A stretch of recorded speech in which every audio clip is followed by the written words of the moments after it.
ঈদের নামাজ পড়ে একটা যুবক কবরের কিনারায় দাঁড়াইয়া দাঁড়াইয়া কান্না করে। এরে যুবক কেন কাঁদো?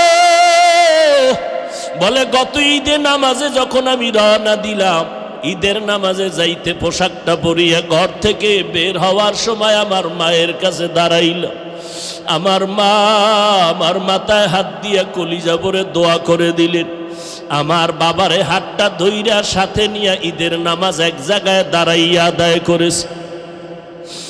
আজ যখন আমি ঈদের নামাজের জন্য ঘর থেকে বের হইতেছিলাম, আমি হঠাৎ করিয়া মায়ের দোয়ার কথা মনে পড়ে মায়ের বিছানার দিকে নজর পড়ে গেল। তাকায় দেখি বিছানা খালি, আমার মা বিছানায় নাই।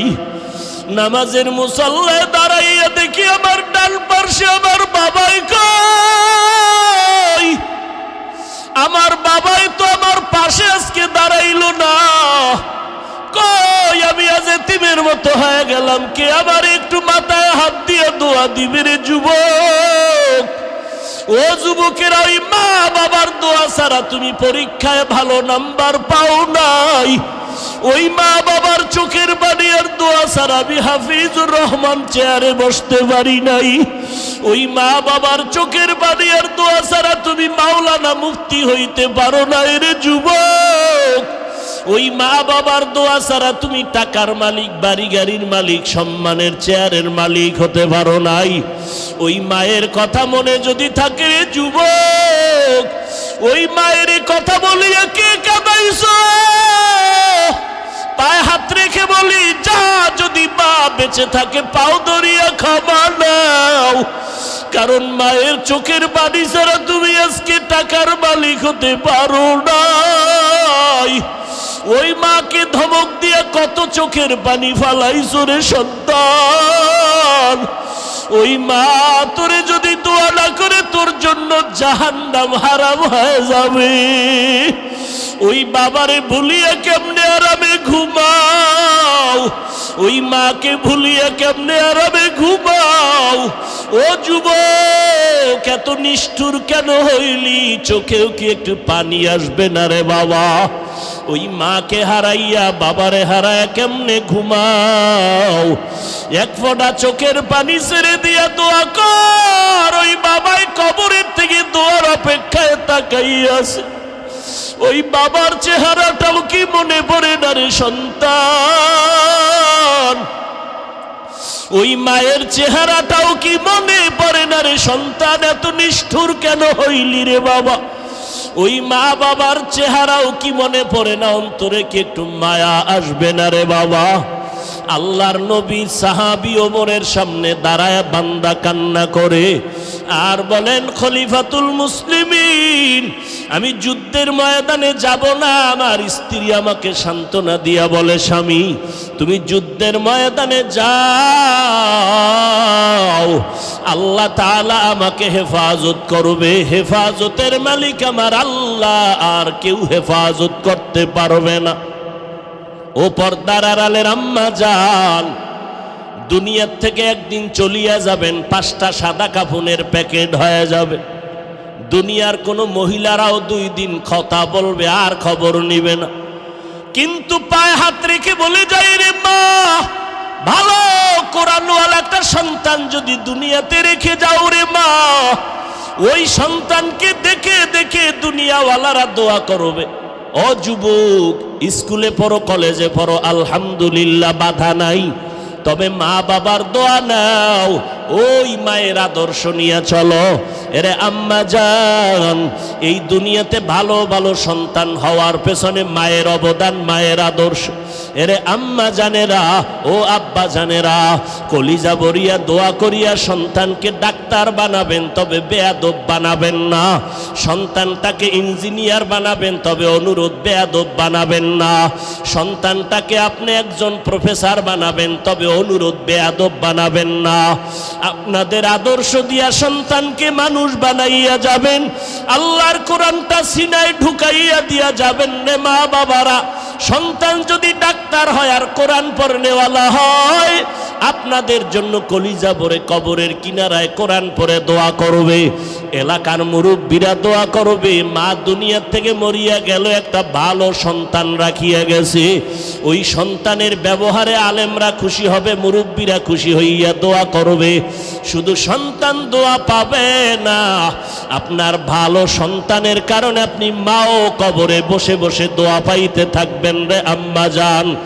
আল্লাহর বান্দি দোয়া করে দিল স্বামীর জন্য। স্বামী বলে, ও খলিফাতুল মুসলিমিন, আমি আমার স্ত্রীর সান্ত্বনার বাণী পাইয়া আমি যুদ্ধে যাওয়ার জন্য রেডি হয়ে গেলাম।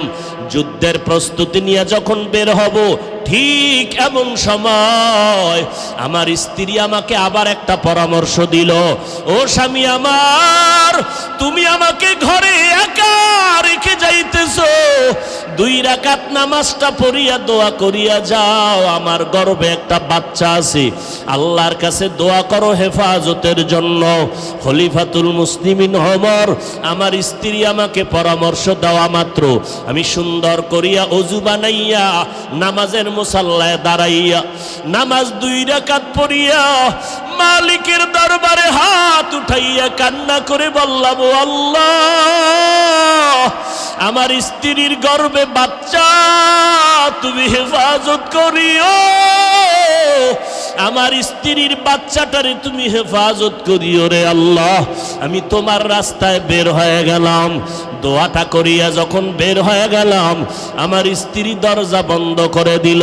আমি যুদ্ধের ময়দানে চললাম। আমার বাড়িতে পাহারাদার কেউ নাই, তবে একটু পার্শ্বে একটা ঘর আছে, আমার চাচাতো ভাইয়ের ঘর। আমি যুদ্ধ পরিচালনা করিয়া শাহাদাতের তামান্না নিয়ে গাজী হইয়া বাড়িতে রওয়ানা। দীর্ঘদিন যুদ্ধ চলার পরে বাড়ির দরজায় যখন ঢুকতেছি, কেমন যেন আমার শরীরের মধ্যে একটা কম্পন শুরু হয়ে গেল। আমার শরীর কেমন যেন বরফের মতো ঠান্ডা হয়ে গেল। ভাবতে পারলাম ঘরের মধ্যে কি না জানি ঘটনা হইতেছে। আমি আস্তে আস্তে কদম বাড়াইয়া ঘরের মধ্যে যখন ঢুকতে শুরু করলাম, বাড়ির আঙ্গিনা পাড়াইয়া ঘরের দরওয়াজায় গিয়া দাঁড়াইয়া দেখি আমার ঘরের দরওয়াজা বাহিরে তালা লাগানো। আমি বারবার সালাম দিলাম, ঘরওয়ালারা দরজা খুলো, আসসালামু আলাইকুম ইয়া আহলাল বাইত, ও ঘরওয়ালারা তোমাদের উপরে সালাম, কিন্তু ভেতর থেকে কোনো আওয়াজ নাই।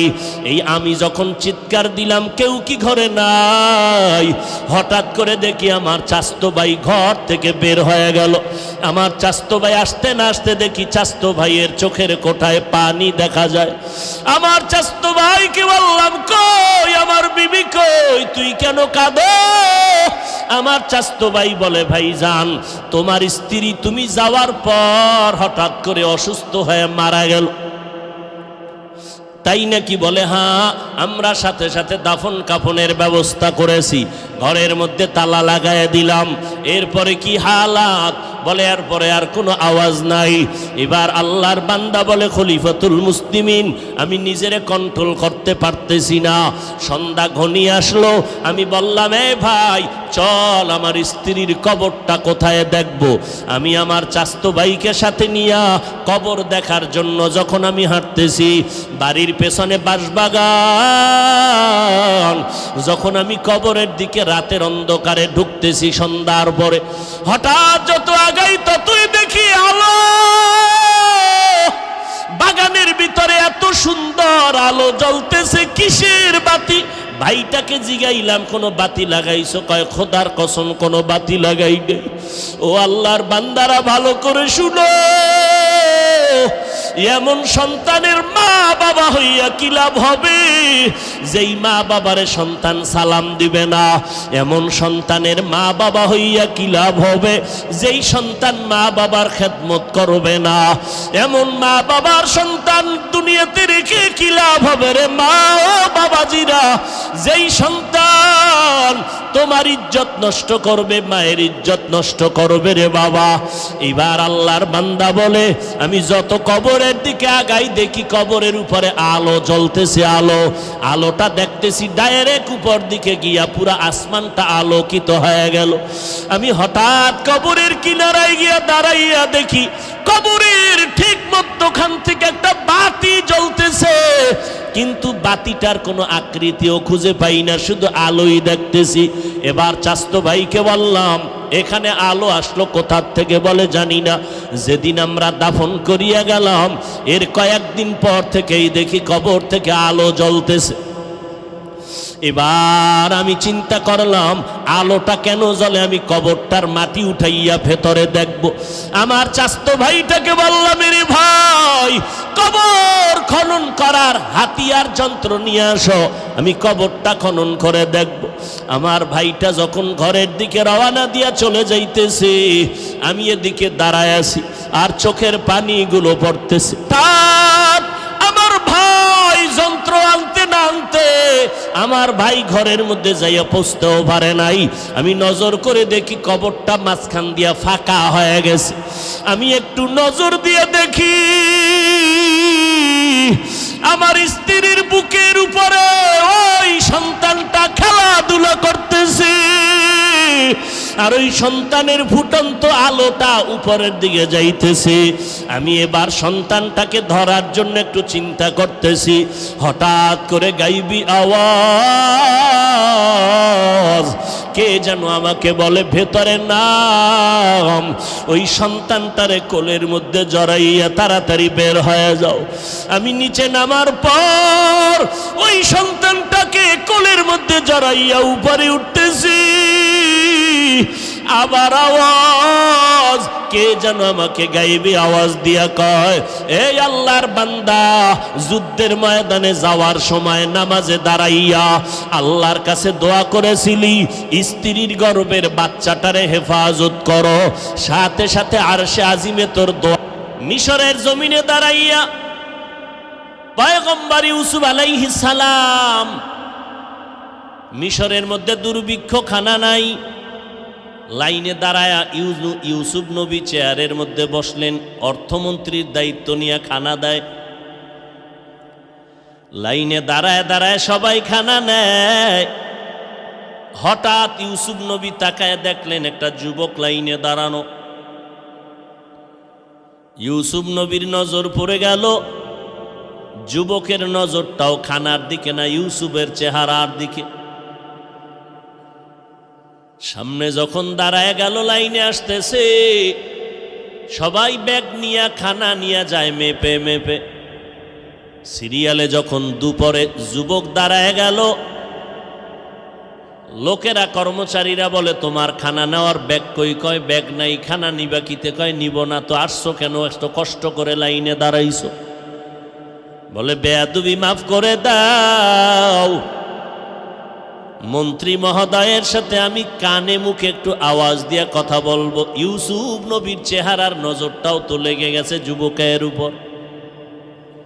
পয়গম্বর ইউসুফ নবী বলেন, ও কর্মচারী, যুবকের একটু সুযোগ দাও আমার সাথে কথা বলার জন্য। যুবক ইউসুফ নবীর কাছে গিয়া হাজির, কানের কাছে মুখটা লাগাইয়া কি যেন আস্তে করে বলছেন। সামনের সব মানুষগুলো তাকায় আছে অপলক দৃষ্টিতে। এই যুবকটাকে যে আমরা লাইনে দাঁড়াইয়া খানা নিলাম, যুবকের খানাও নেয় না, কোনো ব্যাগ নাই, কোনো পাত্র নাই, অথচ ইউসুফের সামনে ডাইরেক্ট চলে গেল। শুধু চলিয়া গেল না, কি যেন কানে কানে বলছে জানাও নাই। সবাই নজর করে দেখে, ওই যুবক কানের মধ্যে মুখটা লাগানো মাত্র দেখে ইউসুফ নবীর চোখ বেয়ে টপ টপ করে পানির ফোঁটা পড়তেছে। শুনি দা কে বদ মানন্দ দিদা তোরা দিদা ওয়া ইউসুফরা শুনিদা। সবার ভেতর একটা কৌতূহল, এই যুবক কি জানো ইউসুফ নবীর কানের মধ্যে আওয়াজ দিল, ইউসুফ নবী কান্দে কেন? কান্না মাত্র ইউসুফ নবী চোখের পানিগুলো মুছে আর কয়, রে কর্মচারীরা, এই যুবক এর কোনো ব্যাগ নাই, খানার নিয়ত নাই, এর কোনো খানা দিবা তবে আমার পক্ষ থেকে হাদিয়া হিসেবে দাও। ব্যাগের আয়োজন করো, পাত্র জমা করে ইচ্ছা রকম যা পারে তাই দিয়া দাও। সে যেন চাইতে না হয়, মনের মতো দিয়া দাও, কোনো মাপজোপ দিবা না। আমার মনটাও খুশি, যুবকের মনটাও খুশি করে দাও। যখন ব্যাগ ভরে ভরে সীমাহীন খানা দিয়া যুবকের ইউসুফ নবী নিজেই বিদায় সংবর্ধনা জানায়। সব মানুষের অন্তরে প্রশ্ন, আমরা লাইনে দাঁড়াইয়া দীর্ঘ সময় কষ্ট করেছি, আমাদের মেপে মেপে খানা দিল, অথচ এই যুবকটা কোন যুবক যে কানের সাথে মুখ লাগাইয়া কথা বলা মাত্র ইউসুফ কান্না করলো, আবার নিজের থেকে খানা বেশি বেশি দিয়ে দিল, জানতে তো পারলাম না। একজন নবী হইয়া বেইনসাফি কেন করলেন বুঝে আসে না। আমার আল্লাহ ইউসুফের জানায় দিলেন, রে পয়গম্বর, তুমি একজন নবী, উম্মতের রাহবার, তোমার উপরে যেন কোনো প্রশ্ন না আসে। এই মানুষগুলোর অন্তরে প্রশ্ন তুমি যদি হল করে না দাও, সবার অন্তরে সন্দেহ এসে যাবে। ইউসুফ তাড়াতাড়ি সব মানুষের তোমার ভেতরের রহস্যটা জানায় দাও। ইউসুফ নবী বললেন, তোমরা সবাই দাঁড়াও, আমার ভেতরে যুবকের মধ্যে একটা গোপন রহস্য কাজ করেছে, তোমরা একটু অপেক্ষা করো, আমি তোমাদের রহস্যটা ভেঙ্গে বলে দিব। বলে দেওয়ার পরে আশা করি তোমাদের অন্তরে কোনো সন্দেহ থাকবে না। এই জন্য হাদিস শরীফে আছে, বান্দা তুমি কারো উপরে খারাপ ধারণা করবা না। ইয়াকুমাজ জান্না ফা ইন্নাজ জান্না আকযাবুল হাদিস ইলা আখিরিল হাদিস। আল্লাহর নবী বলেন, ও উম্মতের দল, কারো উপরে খারাপ ধারণা করবা না। খারাপ ধারণা করা কবিরা গুনাহ না, সব গুনার মূল কারণ অন্যকে খারাপ ধারণা করা। এটা হলো শুধু কবিরা গুনাহ না, অনেক গুনার মূল ফ্যাক্টরি অন্যকে খারাপ ধারণা করে কিছু মন্তব্য করা। এজন্য নবী বলেন, কোন মুমিনকে খারাপ ধারণা করবা না, ভালো ধারণাই রাখবা, ভেতরের হালাতের বিচার করবেন আমার আল্লাহ। ইউসুফ নবী বলেন, খারাপ ধারণা করবা না। এই যুবকের সাথে আমার গোপন এক রহস্যের কথা তোমাদের শুনাইতেছি, একটু অপেক্ষা করো। আসল জায়গায় লাইন লাগাও, সব ক্লিয়ার হয়ে যাবে। আসল জায়গায় লাইন লাগাইয়া এই জমিনের মধ্যে চলে আল্লাহর আশিক বান্দা। আল্লাহ বলেন, ও নবী জানায় দেন আমার প্রিয় বান্দা যারা, তাদের বলে দেন, ও দুনিয়ার বান্দা, যদি পাহাড় সম পরিমাণ গুনাহ করো, আমি আল্লাহর রহমতের দরজা থেকে তোমরা ফিরে যেও না, আমি আল্লাহর কাছে ফিরে আসো, কারণ আমার দরওয়াজা ছাড়া ভেগে যাওয়ার কোনো দরওয়াজা নাই। আল্লাহ সব মানুষকে ডাকলেন, ইয়া ইবাদি, হে আমার প্রিয় বান্দা বান্দিরা। বান্দা বান্দি বললেই তো বোঝা যায় সব দুনিয়ার বান্দা বান্দি। হিন্দুরাও আল্লাহর বান্দা, আল্লাহ তাআলা আমার বান্দা কেন বললেন? ইয়া ইবা আব্দুন মানি বান্দা, আবার আব্দু বলতে বান্দা, বান্দা মানি শুধু দুনিয়ার সবাই। হিন্দু আল্লাহর বান্দা, বৌদ্ধরাও আল্লাহর বান্দা, ইহুদিরাও আল্লাহর বান্দা, আল্লাহর গোলাম যারা মুমিন তারাও আমার আল্লাহর বান্দা। কিন্তু আমার আল্লাহ, আমার শব্দ, সব নবীরা আমার আল্লাহ পাকের আশিক, আর আমার আল্লাহ হলেন একমাত্র মুহাম্মদের আশিক। ঠিক তেমনি ভাবে আবু বকর আমার নবীর আশিক, ওসমান আমার নবীর আশিক, হযরত আলী আমার নবীর আশিক, সব সাহাবায়ে কেরাম মুহাম্মদের আশিক। আর মুহাম্মদ নিজে হলেন ওমরে ফারুকের আশিক। সেই ওমর 10 বছর রাষ্ট্র পরিচালনা করেছেন, অর্ধ দুনিয়ার বাদশাহ।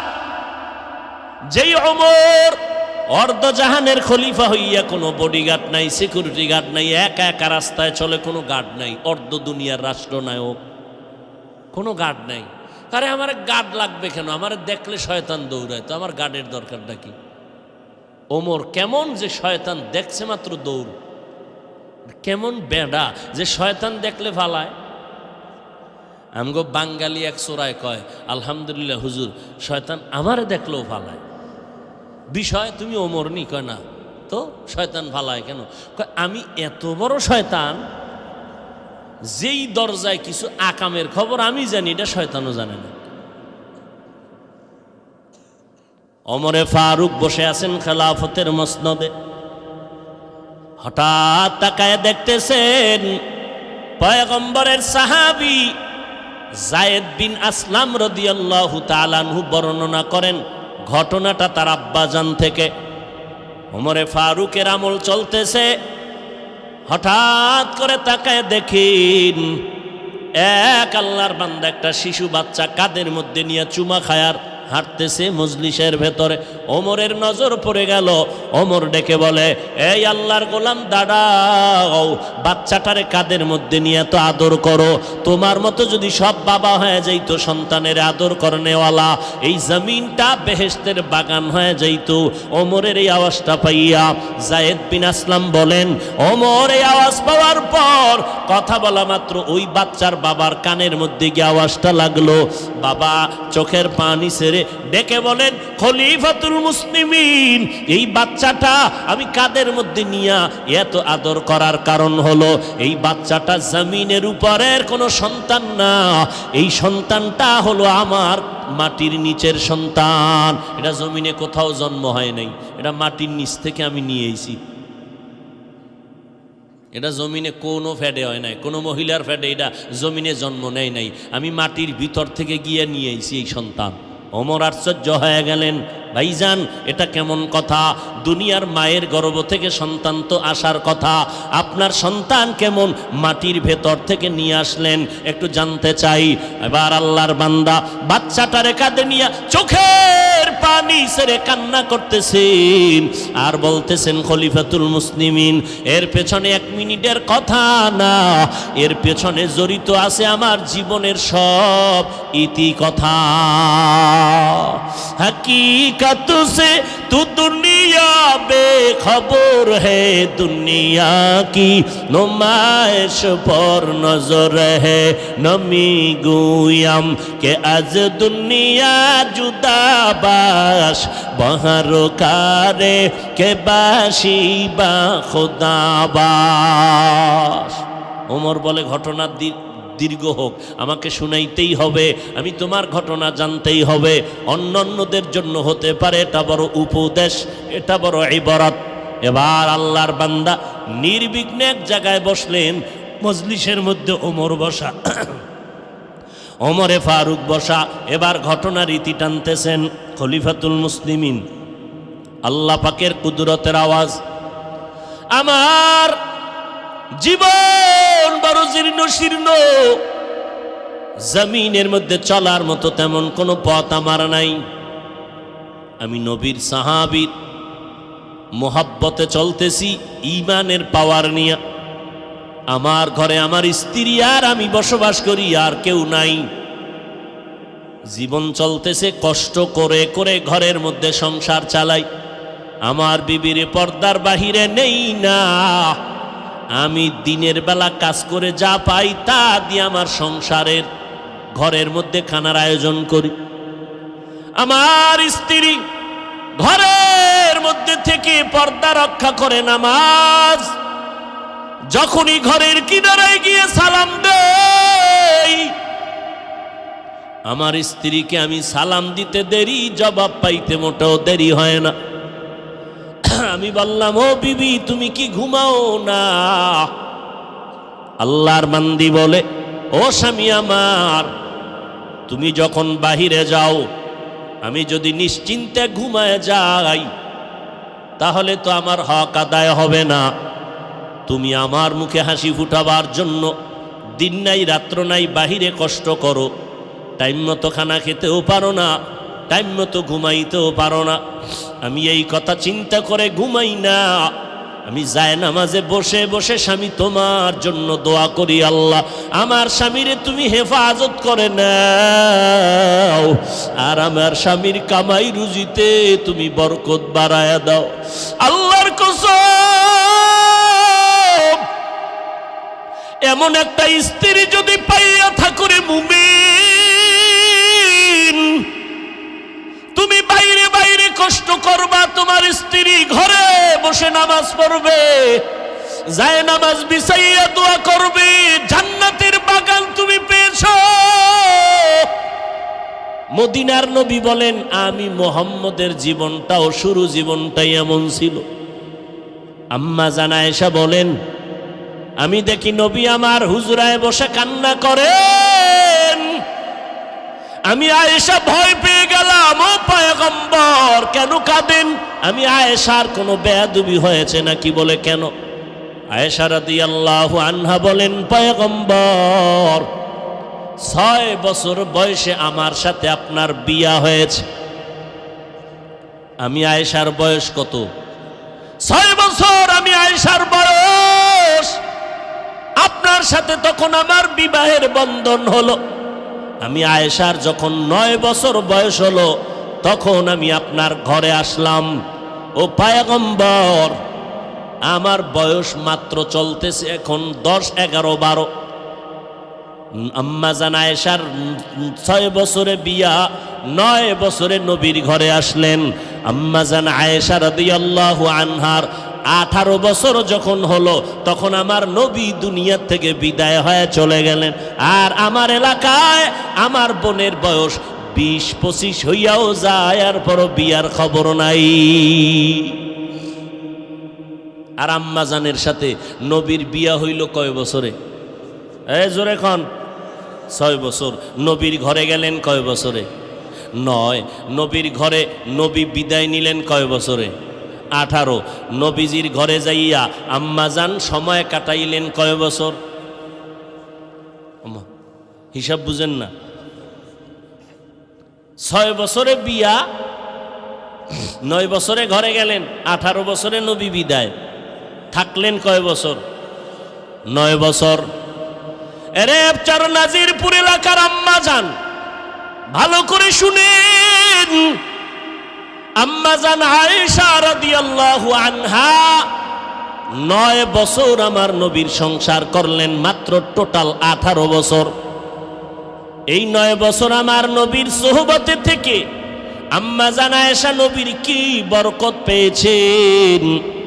আম্মাজান আয়েশা বলেন, আল্লাহর শুকর, আমি 9 বছর বয়সে নবীর ঘরে আসার পরে 18 বছর আমি নবীর বিদায়ের বেলায় 18 বছর বয়স, মাত্র 9 বছর সংসার করেছি। এই 9 বছর নবীর বরকতে আমি আয়েশা কি পেয়েছি দুনিয়ার নারীরা জানো? আমি আয়েশা নবীর এই সোহবতে 2000-এর উপরে হাদিসের হাফেজা হয়ে গেছি। আর আমগো আম্মাজানেরা কোরআন শরীফও পড়তে পারে না, নামাজে দাঁড়াইলে কি পড়ে আল্লাহই জানে। পুরা কোরআন পড়তে পারেন না রে মা। নামাজটা শুদ্ধ করিয়া পড়ার জন্য তো আলহামদু সূরাটা লাগবেই, এর সাথে কুল হুয়াল্লাহ ওয়াল আসরে সূরাটাও লাগবে, ইন্না আ'তাইনা সূরাটাও লাগবে। পুরা কোরআন শরীফ যদি পড়তে নাও পারেন, নামাজটা শুদ্ধ করিয়া জীবনে কামাই করার জন্য কমপক্ষে 10টা সূরা শুদ্ধ করা তো দরকার। আসল জায়গায় যদি লাইনটা লাগায় যদি বান্দা একবার আল্লাহ কয়ে ডাক দাও, 80 বছরের গুনাহ তোমার 1 সেকেন্ডে মাফ হয়ে যাবে। কেমন মাফ? নবী বলেন, তোমার জীবনে একটা গুনাহও যেন করো নাই এমন পবিত্র আল্লাহ বানায় দিবেন। আরো আস্তে করে বলেন।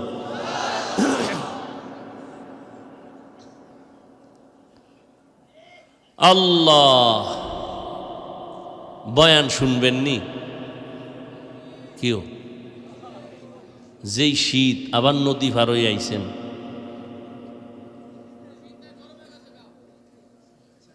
আল্লাহ সবাইকে কবুল করেন।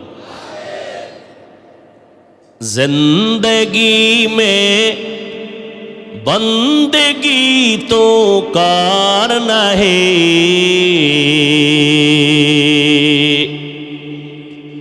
जिंदगी में बंदगी तो करना है, जिंदगी बे बंदगी शर्मिंदा है, जिंदगी बे बंदगी शर्मिंदा है। ঘুমানের তো নেশা নাই, এখন সজাগ থাকার প্রতিযোগিতা চলতেছে, কে কত বেশি সজাগ থাকতে পারে। আর সজাগ থাকার জন্য শত বছর গবেষণা করে বেঈমানেরা একটা মেডিসিন বানাইছে, একটা ইন্টারন্যাশনাল অ্যাটম বোম গজবের মোবাইল। দুনিয়ার মানুষ অ্যাটম বোম বানায়, বিধ্বংসী এক যন্ত্র, যেটা বাংলাদেশে ছেড়ে দিলে দেখবে 5 মিনিটে বাংলাদেশ নাই। ফলাফল কি? দুনিয়ার মানুষের হাতে গড়া অ্যাটম বোম যেটা বানানো হচ্ছে, এটার দ্বারা শুধু জমিনকে ধ্বংস করা যাবে, কিন্তু মোবাইল নামের অ্যাটম বোম এত মারাত্মক যে শুধু দুনিয়াকে ধ্বংস করে না, আখিরাতকেও ধ্বংস করে দিচ্ছে। মসজিদে নামাজে দাঁড়াবেন, ইমাম সাহেবের তেলাওয়াত এত মজার, কলিজা ঠান্ডা হয়ে যাচ্ছে, চোখে পানি আসবে আসবে ভাব। হঠাৎ করে এক চাচামিয়ার মোবাইলে এক হিন্দি গানের আওয়াজ, টোটাল মসজিদের মুসল্লিদের একাগ্রতাকে ধ্বংস করে দিল এই মারাত্মক ইন্টারন্যাশনাল গজবে। সারাটা রাত এই মোবাইল নিয়ে পড়ে থাকে, ঘুম নাই। রাত 2টা কখন বাজলো, 12টা কখন বাজলো খবর নাই। আম্মাজান কয় ল্যাপের ভিতরে বাতি জ্বলে কেন? কয় মোরাকাবায় আছি। সারাটা রাত কি করে? কবিরা গুনাহ করে করে করে করে সারাটা রাত পার করে। ও যুবক, তুমি হিন্দু না, বৌদ্ধ না, এহুদি না, বেধর্মীকে বুঝাইতে আমার একটু কষ্ট হবে। তুমি তো মুসলমান, তুমি তো আল্লাহ মানো, নবী মানো, কোরআন মানো, হাদিস মানো, তোমাকে বুঝাইতে কষ্ট হবে কেন?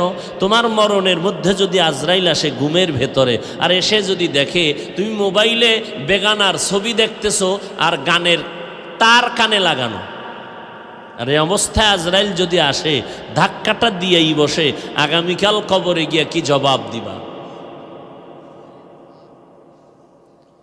दुनिया में हो दुनिया का तलबगार ना हो,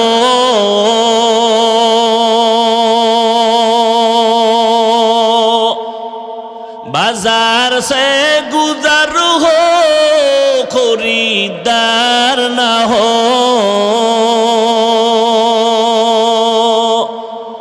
दुनिया में हो दुनिया का तलबगार ना हो, बाजार से गुजर हो खरीदार ना हो, ये दुनिया एक मिसले कागज फूल है, ये दुनिया एक मिसले कागज फूल है, जिंदगी में बंदगी तो कर नहीं, जिंदगी में बंदगी तो कर नहीं, जिंदगी बे बंदगी शर्मिंदा है, जिंदगी बे बंदगी शर्मिंदा है। লাইন লাগাইতে হবে আসল জায়গায়, তাহলে সব মাপ।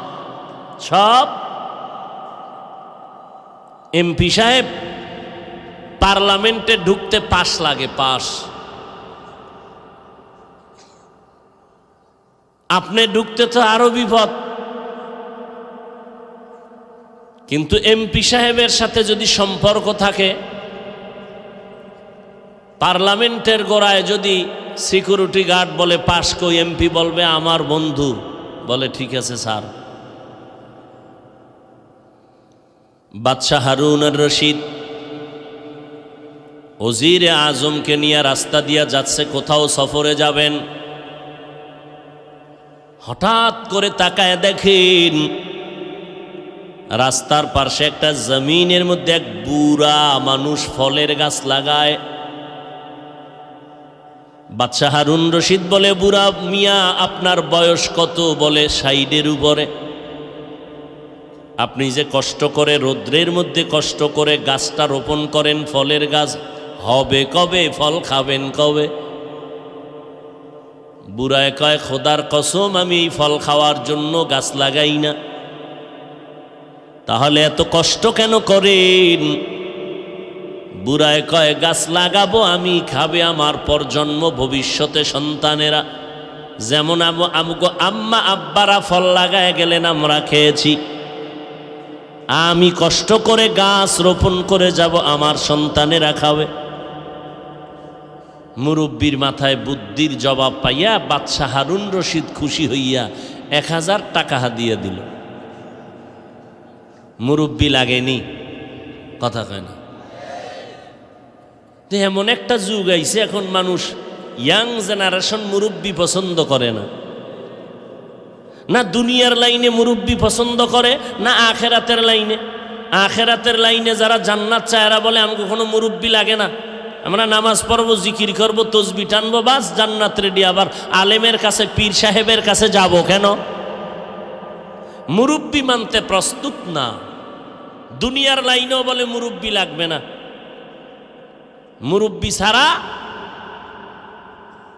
সন্তান বিবাহ করে ফেলল, তারিখ কমপ্লিট হয়ে গেল। এখন মেয়ের বাবা বলে তোমার বাবার বাড়ি না দেখে মেয়ে দিব না, তোমার যথেষ্ট শিক্ষার যোগ্যতা আছে আলহামদুলিল্লাহ, তবে তোমার বাড়িঘর দেখতে হবে। ঠিক আছে আসেন। বাড়িঘর কমপ্লিট করে খানার আয়োজন, মেহমান আসবে, মাও জানে না বাবাও জানে না। বিবাহের আয়োজন করলো, আরে খানার আয়োজন করলো, মেহমান পেট পুরে খাইল। বাবাও জানে না মেহমান কার, মাও জানে না। মা বৃদ্ধা মানুষ, ছেলে যখন কইছে আম্মু আমার কিছু মেহমান আসবে, খানা দাও, মা কষ্ট করে খানার আয়োজন করলেন। কিন্তু খানার ভিতরে মেহমানরা কানাঘুষা করলো না, বাড়িটা একেবারে খারাপ না। কথার আওয়াজটা চলে গেল বাবার কানে। ব্যাপার কি? মুরব্বী মানুষ তো ইশারায় বুঝে ফেলছেন। মাথার দাম আছে না কেউ ভাই, মাথা তো সবই এক, মেমোরির সাইজ কি এক না? মেমোরির প্রত্যেকটা আকৃতি ডিজাইন এক, কিন্তু ভেতরের জিবি কি এক নি? 1 GB মেমোরির সাইজ, 2 GB মেমোরির সাইজ, 8 GB মেমোরির সাইজ কি এক? ডিজাইনও ভেতরের জিবি কি এক? একই সাইজের মেমোরির ভেতরের জিবি হলো 1, কোন মেমোরির জিবি 8, কোন মেমোরির জিবি 32, আরো বেশি 200 উপরে হয়ে গেছে। 200 GB মেমোরির সাইজও যা, 1 GB মেমোরির সাইজ কি এক। এখন যদি 1 GBর মেমোরি বলে 4 GB কে তোর ভিতরে যা আছে তা আমার ভিতরে দে, 1000 বার চেষ্টা করবে, মেমোরির জিবি হ্যাং হয়ে যাবে, কম্পিউটার হ্যাং হয়ে যাবে, পিসি হ্যাং হয়ে যাবে। এখানে যত মানুষ নাজিরপুরের সব মাথার সাইজ কি এক, ভিতরের জিবি এক নি। কথা বলেন? কারো মাথার জিবি আছে 1, কারো মাথার বুদ্ধির জিবি 4, কারোটা 2, কারোটা 8। কিছু কিছু মানুষ আছে গো জিবি নেই। এরা বয়ে বয়ে বয়ে বয়ে আলেম গোনামে লিস্টি করে, এদের 24 ঘন্টা ডিউটি আলেমের বিরোধিতা করা। বিষয় কি? তুমি আলেম ছাড়া তুমি দুনিয়াতে আসছো কেন? তো বিরোধিতা করো কেন? আমার জিবি নাই।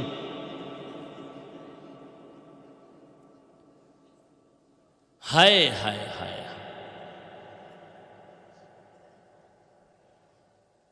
বড় কঠিন জিনিস।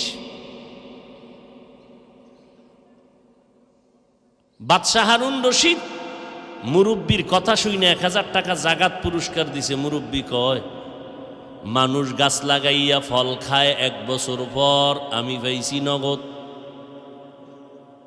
আমি কি এ কথা যখন কইছে না বুড়ায়, বাদশাহ হারুন রশিদ আরো 1000 দিছে। বুড়ায় কয় মানুষ গাছ লাগাইয়া বছরে ফল পায় 1 বার, আমি নগদ পাইলাম 2 বার। বাদশাহ খুশি হইয়া আরো দিবে দিবে। ওজির কয় তাড়াতাড়ি দৌড় দাও, এই বুড়ায় যে বুদ্ধি লইছে তোমারে ফকিন্নি বানায় ছাড়বো, ভাগো তাড়াতাড়ি। মুরব্বীদের বুদ্ধি। যখন বাবায় টের পাইছে যে এই মেহমান আমার ঘরে, এরা বিবাহের মেহমান, আমার সন্তানকে জামাই বানাবে, শর্ত দিছে তুমি বাড়িঘর ঠিক, আসো মেয়ে কোন দিন নিবা নিবা, তবে তোমার মা বাবাকে কোনো মুরব্বি আনতে পারবা না। এইবার মেহমান চলে গেল, ছেলে রাজি হয়ে গেছে মুরব্বি নিব না। বাবায় ছেলেরে বলে, বাবা আমার বাড়িঘর বিক্রি করে তোরে লেখাপড়া শিখাইলাম, আজকে মেহমান আসলো, যা বুঝলাম কি জানি ঘটতেছে। ছেলে বাবার চোখের পানি দেখে বলে ফেললো, বাবা এই হালাত, তো এখন কি করার, যেহেতু করবি বাধা দিলে উল্টা দিকে যাবে, কি করা যায়? শর্ত দিছি মুরব্বি নেওয়া যাবে না। বাবায় কাঁদতেছে, আমারে নিবি না?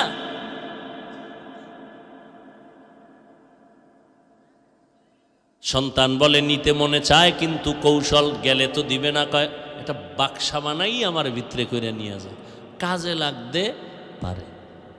ঠিকই নিয়ে গেছে। বিবাহের অনুষ্ঠানে কোনো মুরব্বি নাই, ব্যাগ আছে, বাক্সা আছে, অনেক কিছু, সব যুবক, ইয়াং জেনারেশন। এবার জামাই বাবাকে সামনে রেখে মেয়ের বাবা শর্ত জোড়ায় দিল। আগের দিন বিবাহে শর্ত জোড়ায় দিত, রাতকে রাত বসায় রাখতো, খানা দেয় না। প্রশ্ন করছি, জবাব দাও। এখন এক পেস লাগাই দিছে, কি বলে, আমার মাইয়া নিতে হইলে এক একজনের এক একটা খাসি খাইতে হইব, এরপরে বিয়া। এক খাসি কি খাইতে পারবো? এ আদম সন্তান আসেনি? আগে ছিল নূহ নবীর যুগের খাউন্য মানুষ ছিল, এক বেলায় 400 রুটি লাগতো খালি নাস্তা। রোজ আইন ওয়াও জিম নামের একজন বান্দা ছিল নূহ নবীর যুগে। রোজ সকালের নাস্তা 400 রুটি, দুপুরে কি লাগতো? লোহিত সাগরে নামলে হাঁটু পর্যন্ত তার পানি। মুসা নবী খবর পাইয়া এর ধরার জন্য পাঠাইছে 12 বংশের 12 নেতা, যাও ঔজ নামের এক ব্যক্তি আছে, দেখো কেমন। 12 জন যখন আইছে, ঔজ তো বিশাল উঁচু, 12 জনারে দইরা পকেটে ঢুকাই ফেলাইছে। এই ছিল ঔজ, আইন ওয়াও জিম, ঔজ। এখন তো খানেওয়ালা নাই। ঢাকা চিড়িয়াখানায় লেখা আছে, একটা বাঘের দৈনিক খানা 17 কেজি গোশত। নাজিরপুরে আসেনি কোনো খাদক 3 বেলায় 17 কেজি মারবে? না থাকলে কি হবে, টানাটানি তো কম করে না। থানায় যত পুলিশ কেন নাজিরপুরে? আমাকে ঘরে ভাত দেওয়ার জন্য? শুধু ফিডাফিডির লাগে ঝামেলা, খালি খাওয়ানোর জন্য, মামলা হামলায় বিচার আচার, সারা দিন সারা রাত এই অবস্থা। পাইলাম না, খাইলাম না, জনমের মতো খাইও তা পেট ভরে নেই। ডাক্তার বলছে মিষ্টি খাওয়া হারাম। হে খবর পাইছে সবে বরাতে পরে জেলাফি দিতেছে মসজিদে, দৌড়। খাইতে হইব, তবারক খাইলেই মোবারক হয়ে যাবে। হেন গিয়া গরম জেলাফি ভাইয়া 1 পোটলা বগলের তলে নিয়ে চিন্তা করে, আর 1 পোটলা দড়ি, আর 1 পোটলা হাত বাড়ায় দিছে, আর একজন পিছন দিয়ে দেখে একটাও হয় না, আর এ একটা লইয়া আর একটা টানে, ও বগলের তলেরটা টান দিছে, ওইটা থুই এটারে ধরছে, ধৈরা 2 জন কিলাকিলি, জেলাফির পোটলা ভাইয়ের তলে, ওদিক দিয়া ভাগাভাগি হয়ে জেলাফি নাই, মানুষও নাই, এই 2 জন আর কিলাকিলি এখনো চলে। কিলাকিলি কইরা পাইল না, বিদায় বেলা এবার কানে ধরে তওবা করে, আল্লাহ এই মসজিদে আর জীবনে ঢুকায় না, বিষয় জেলাফি ভাই নেই। ডাক্তার বলছে মিষ্টি খাওয়া হারাম, খাইলেই আজরাইল এসে হাজির হয়ে যাবে টিকিট ছাড়া। এর নাম খাদক। আল্লাহ, খানেওয়ালা নাই। এবার বলছে আমার মাইয়া নিতে হইলে এক একজনের এক একটা খাসি খাইতে হইব। এখন ছেলে বিপদে পড়ছে, আব্বা আসেনি সাথে, মুরব্বি। এবার কানে কানে গিয়ে কাব্বু ভেজাল তো পড়ছি। কি শর্ত দিছে, একটা খাসি খাইতে হইব, নাইলে মাইয়া পামু না। টাইম দিছিনি? কয় না। কথা ওয়াদা কর, কসম খা যে খামুই খামু। কসম খায় খামু। এখন খাবি আধা ঘন্টা, এরপরে ঘুমায় বলবা বাথরুম রেডি কর, খাবি আর ওর বাড়ি ছাড়বি। সব 1 মাস লাগায় খালি খাসি খাবি, বাড়ি ছাড়বি, ওরে ফকির বানায় এরপরে যাবে। বাবার বুদ্ধি যখন দিছে না, মেয়ের বাবা স্যারেন্ডার হয়ে গেল। এই বুদ্ধি তো তোমগো মাথায় নাই, কে দিছে কও? বাবায় বুঝতে পেরেছে, হ্যাঁ ও বুড়া মানুষ ছাড়া এই বুদ্ধি কেউ দিতে পারে না। খুঁজতে খুঁজতে পেয়ে গেল ছেলের বাবা হাজির। শেষ পর্যন্ত বিবাহ হয়েছে, তবে মুরব্বির মাধ্যমে হয়েছে, মুরব্বি ছাড়া হয় নাই। মুরব্বি সমাজে থাকা অনেক বরকতের জিনিস, অনেক বড় বরকত। আসল জায়গায় লাইন লাগায় দাও। বাদশাহ হারুন রশিদের সাথে সম্পর্ক গভীর, লাইন ডাইরেক্ট হয়ে গেল, হাদিয়া সীমাহীন পেয়ে গেল।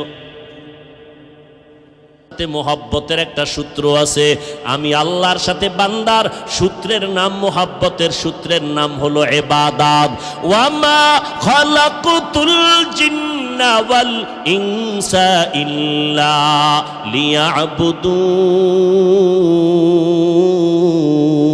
লিয়াবুদুন।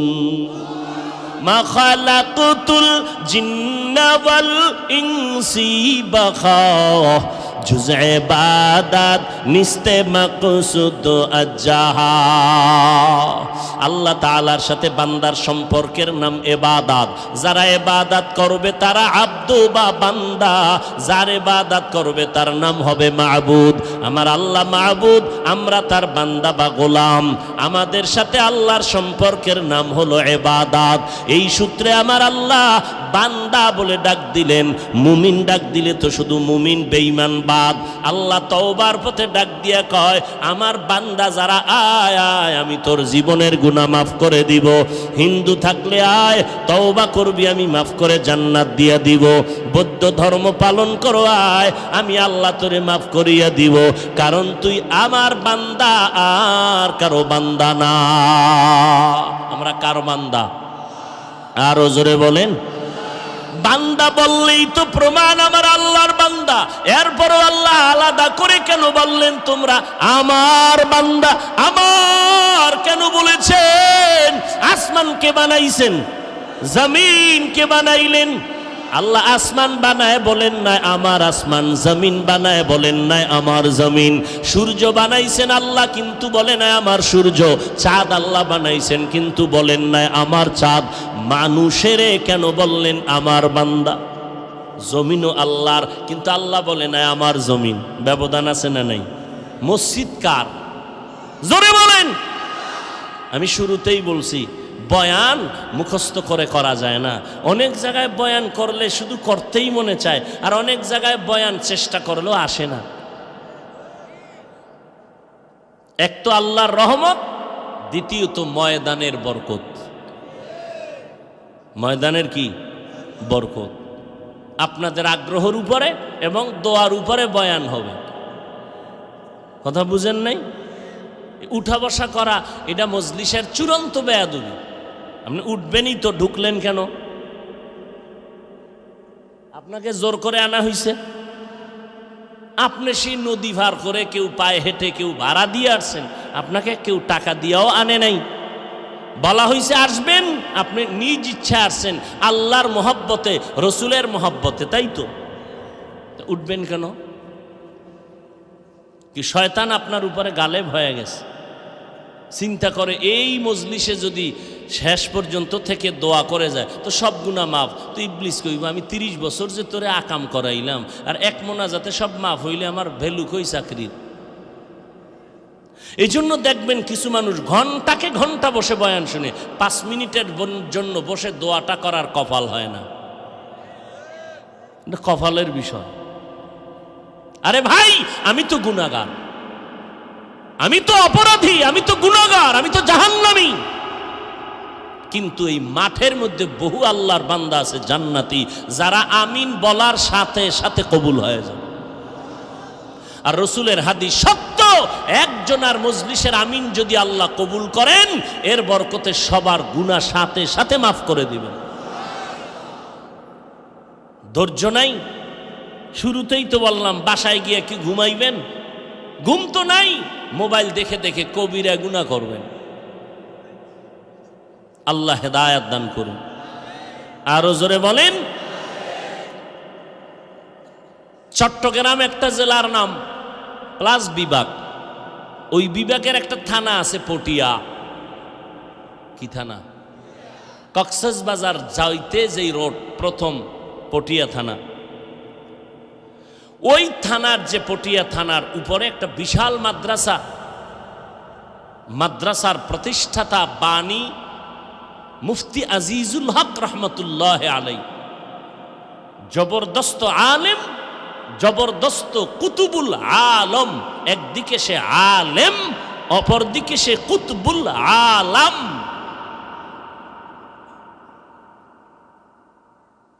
তিনি বয়ানে বসছেন, স্টেজে বসছেন সভাপতি।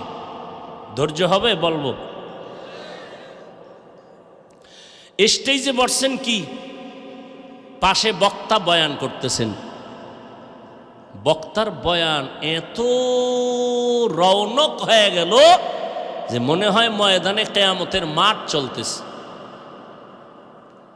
মুফতি সাহেব হুজুর রহমতুল্লাহ আলাই বক্তা সাহেবকে ইশারাতান বললেন, হযরত বয়ান বন্ধ করুন। খুব খেয়াল করবেন, আমি বান্দার কোনো এলেম নাই, কোনো আমল নাই। আপনি কি বলবেন? আমারটা তো আমি অ্যাডভাইস করতেছি। এরপরও মানুষ কেন বয়ান শুনে, মানুষ কেন দাওয়াত দেয়, এটা আল্লাহরে জিগাইবেন, আমারে না। তবে এই চেয়ারে বসার মতো যোগ্যতার পেছনে যত বড় কারণ আমার আছে, এর মধ্যে সব থেকে বড় কারণ আমার মা বাবার চোখের পানি এবং আল্লাহর ওলিদের নেক নজর। আল্লাহর ওলি হইতে পিসা বাওয়া লাগে না। আপনারা মনে করবেন যে আল্লাহর ওলি মানে বড় আলেম, না, একটা রিক্সার ড্রাইভারও আল্লাহর ওলি হতে পারে। আল্লাহর ওলি হওয়ার জন্য টাইটেল পাস শর্ত না, কামেল পাস শর্ত না, পীর সাহেব হওয়া শর্ত না, কলবটা গুনাহমুক্ত হওয়া শর্ত।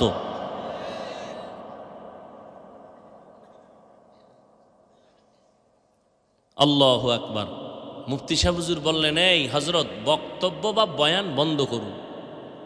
বন্ধ করলেন। হুজুর নিজে মাইকটা নিয়ে নিলেন, নিয়া বললেন, আমি মুফতি আজিজুল হক তাসাউফের লাইনে, রুহানিয়াতের লাইনে যে পাওয়ার পেয়েছি, যার নাম খেলাফত, আমি এই বক্তা হজরতকে আমি আমার পক্ষ থেকে রুহানিয়াতের খেলাফত দিয়ে দিলাম। আরে বুঝার পরে সুবহানাল্লাহ বললেন। এবার হুজুর বললেন, ঠিক আছে, আপনি এবার বয়ান শুরু করেন। বক্তা সাহেব এবার বয়ান শুরু করলেন। খুব খেয়াল করবেন, এবার বক্তা বয়ান শুরু করছেন, কিন্তু আগের মতো রং বয়ানে আসে না। কঠিন অবস্থা। বক্তা প্রচণ্ড চেষ্টার পরেও বয়ানে সে আগের রং। মুফতি সাহেব হুজুর আবার বললেন, বয়ান বন্ধ করুন। বয়ান বন্ধ করে মাইক আবার নিয়ে নিলেন। মাইক নিয়ে বললেন, আমি মুফতি আজিজুল হক যে খেলাফত রুহানিয়াতের পাওয়ার তাকে দিয়েছিলাম, তা উড্ড করে নিয়ে নিলাম, খেলাফত কেটে দিলাম। মাথা তো গরম হয়ে গেছে মাঠের মানুষ। আপনি যদি নিয়েই যান, দিলেন কেন? যদি দিয়েই থাকেন, নিলেন কেন? মাত্র 5 মিনিটের বিষয়। মুফতি সাহেব হুজুর বললেন যে আমি খেলাফত দেওয়ার শুরুতে ভেবেছিলাম, যেই হালাত ময়দানে দেখেছি তার কলবের রুহানিয়াতের আকর্ষণ, কিন্তু খেলাফতের পরে আমি দেখলাম এটা তার নিজস্ব কোনো রুহানিয়াতের আকর্ষণ না। ময়দানে এক বুজুর্গ বসে আছে, তার আকর্ষণ, ফোকাস লাগছে তার কলবে। ওই বুজুর্গের ফোকাসটা যখন কলবে গিয়া ধাক্কা মেরেছে, তার কলব থেকে মারেফতের নূর বের হয়েছে। যখনই আমি পরবর্তীতে বুঝতে পারলাম এটা তার নিজস্ব ফোকাস না, ওখান থেকে ময়দানের এক বুজুর্গ ফোকাস দিছে, রুহানিয়াতের নজর মারছে, তো কলবের দরজা খুলে গেছে। অতএব তার এটা নিজের পাওয়ার না, অতএব সে খেলাফত পাওয়ার যোগ্য না, আমি ফিরাই নিছি। কি বুঝলেন? কি এই কথা যদি বুঝেন, তাহলে ঘরে গিয়া কম্বলের তলে ঢুইকা কানে ধরে তওবা করবেন, আর বলবেন না যে চরমনাই লাফায় কেন, উজানি লাফায় কেন। আর যদি কপালে জুতার বাড়ি থাকে, আল্লাহর লানত থাকে, তাহলে আজীবন আল্লাহওয়ালাদের বিরোধিতা করবেন, টের পাইবেন পুলসিরাতের গোড়ায়। মাস্তানি এত ভিতরে, এত জিদ আর মাস্তানি, তা আমাকে সামনে আসতে পারেন না? আপনার মাস্তানির পাওয়ার কত দেখি। মানে হুজুর টুজুর লইয়া পড়তে চান, এত এলেম আপনার, আসেন আমাকে সামনে আসেন, দেখি আপনি কোরআন শরীফের কয়টা আয়াত পড়তে পারেন। আর আপনি তো চরমনাইরে বাস দিতে দিতে দিতে দিতে টোটাল দেশটা এখন চরমনাইয়ের ময়দান ছাড়া, চরমনাইয়ের মুরিদ ছাড়া ওয়াজই জমে না। আপনি বাস তো নিজে দিলেন না, নিজে খাইলেন। তাবলিগওয়ালাদের বাস দিতে দিতে কদ্দুর উপরে উঠছেন। হ্যাঁ, আপনারে কয়জনই চিনে আর চরমনাই কয়জনই চিনে? আপনাকে কয়জন সম্মানের চেয়ার দেয় আর তাবলিগওয়ালাকে কয়জন দেয়? এত বাহাদুরি করেন কেন?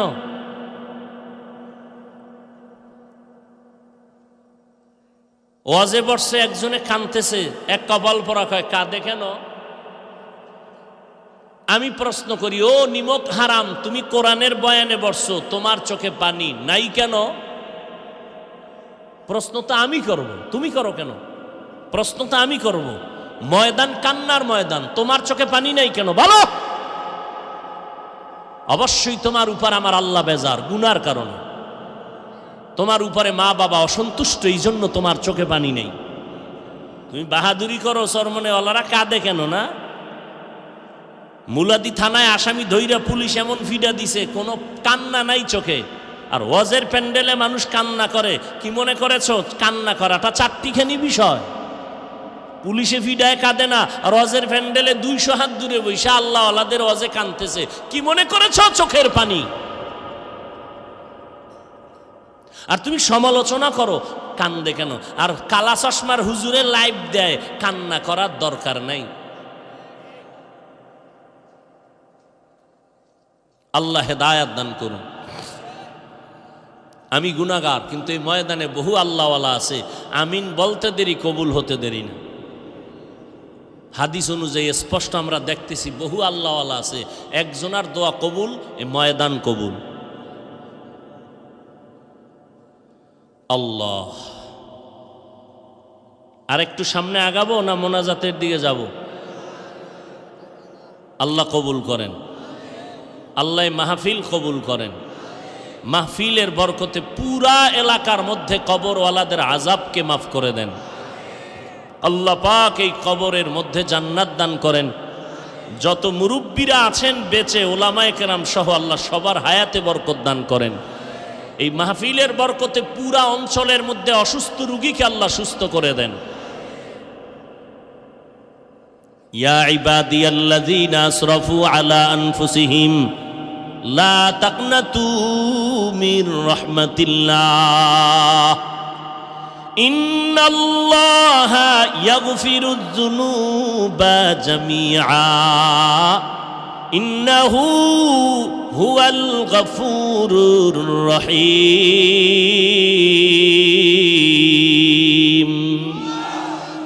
আপনারা যদি দোয়া করেন, নাজিরপুরের ময়দানে প্রতি বছর বাংলাদেশের যত বড় আলেম হোক, এমনকি বাহির দেওবন্দের আলেম হোক, ইনশাআল্লাহ আপনারা দোয়া করলে আমরা আনবো, প্রতি বছর চেষ্টা করব।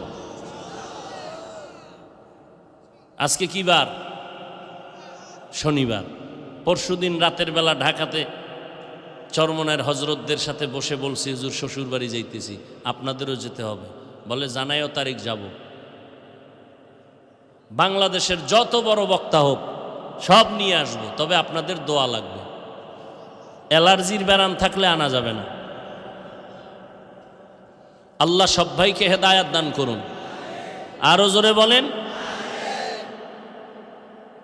আমার মাদ্রাসায় 27 তারিখ জানুয়ারির শুক্রবার বয়ান 10টা থেকে শুরু হয়েছে, রাত্র 1টা পর্যন্ত সমস্ত ওলামায়ে কেরাম,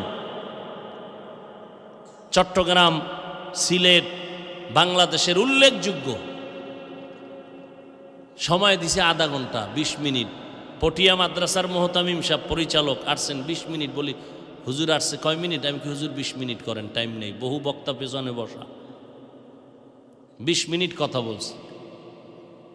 ইনশাআল্লাহ আমার মনে চাইতেছে এই নদীর পারের মধ্যেও আল্লাহওয়ালাদের কদম আসুক প্রতি বছর ইনশাআল্লাহ। আলহাজ মোহাম্মদ এনামুল হক ভুইয়া, মাশাআল্লাহ, 20,000 টাকা ঘোষণা দিয়েছিলাম আমি, 50,000 টাকা দিবেন মসজিদের জন্য, আল্লাহ কবুল করেন। আল্লাহ দান করেন না কেন? এক সাহাবী নবীরে গিয়া কয়, নবী আমার খুব কষ্ট হয় সংসার চালাইতে, কেমনে একটু অর্থ বাড়বে? কয় দান করো। দান করতে করতে এত ধনী হইছে, এবার মাল সামলাইতে গিয়া নামাজের জামাত ছুটে যায়। নবীরে গিয়া কয়, এবার নবী মাল কমানের দোয়া কি? কয় দান করা বন্ধ করো। বন্ধ করে দিছে, মাল কমে গেছে। যদি কেউ ধনী হইতে চান, স্থায়ী একটা তাবিজ দান করেন। ফকির হইতে চাইলে দান করা বন্ধ করে দিবেন, আর খালি মুখে জিকির করবেন, নাই নাই নাই। একদিন দেখবেন আমনেও নেই।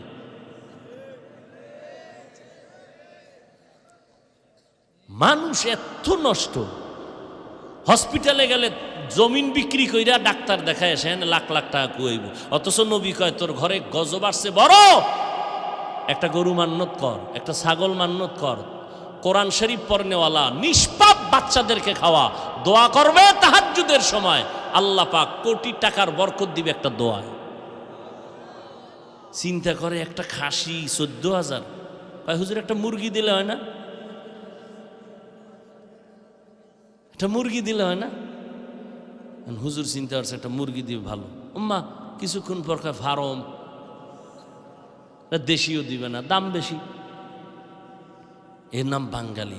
কয় ভাইজান আপনার দাওয়াত? কা আলহামদুলিল্লাহ। কয় আপনার বাড়ি? কয় নাউজুবিল্লাহ। এর নাম বাঙালি। আল্লাহ হেদায়াত দান করুন। ওমরে ফারুক রাদিয়াল্লাহু তাআলা আন, আশারায়ে মুবাশশারাদের মধ্যে দ্বিতীয়, খোলাফায়ে রাশিদিনের মধ্যে দ্বিতীয়। কে সে ওমর? যেই ওমরকে বর্তমান এক মাওলানা বলেছে তিনি নাকি ভণ্ড। কোন দেশে আছেন চরের মানুষ?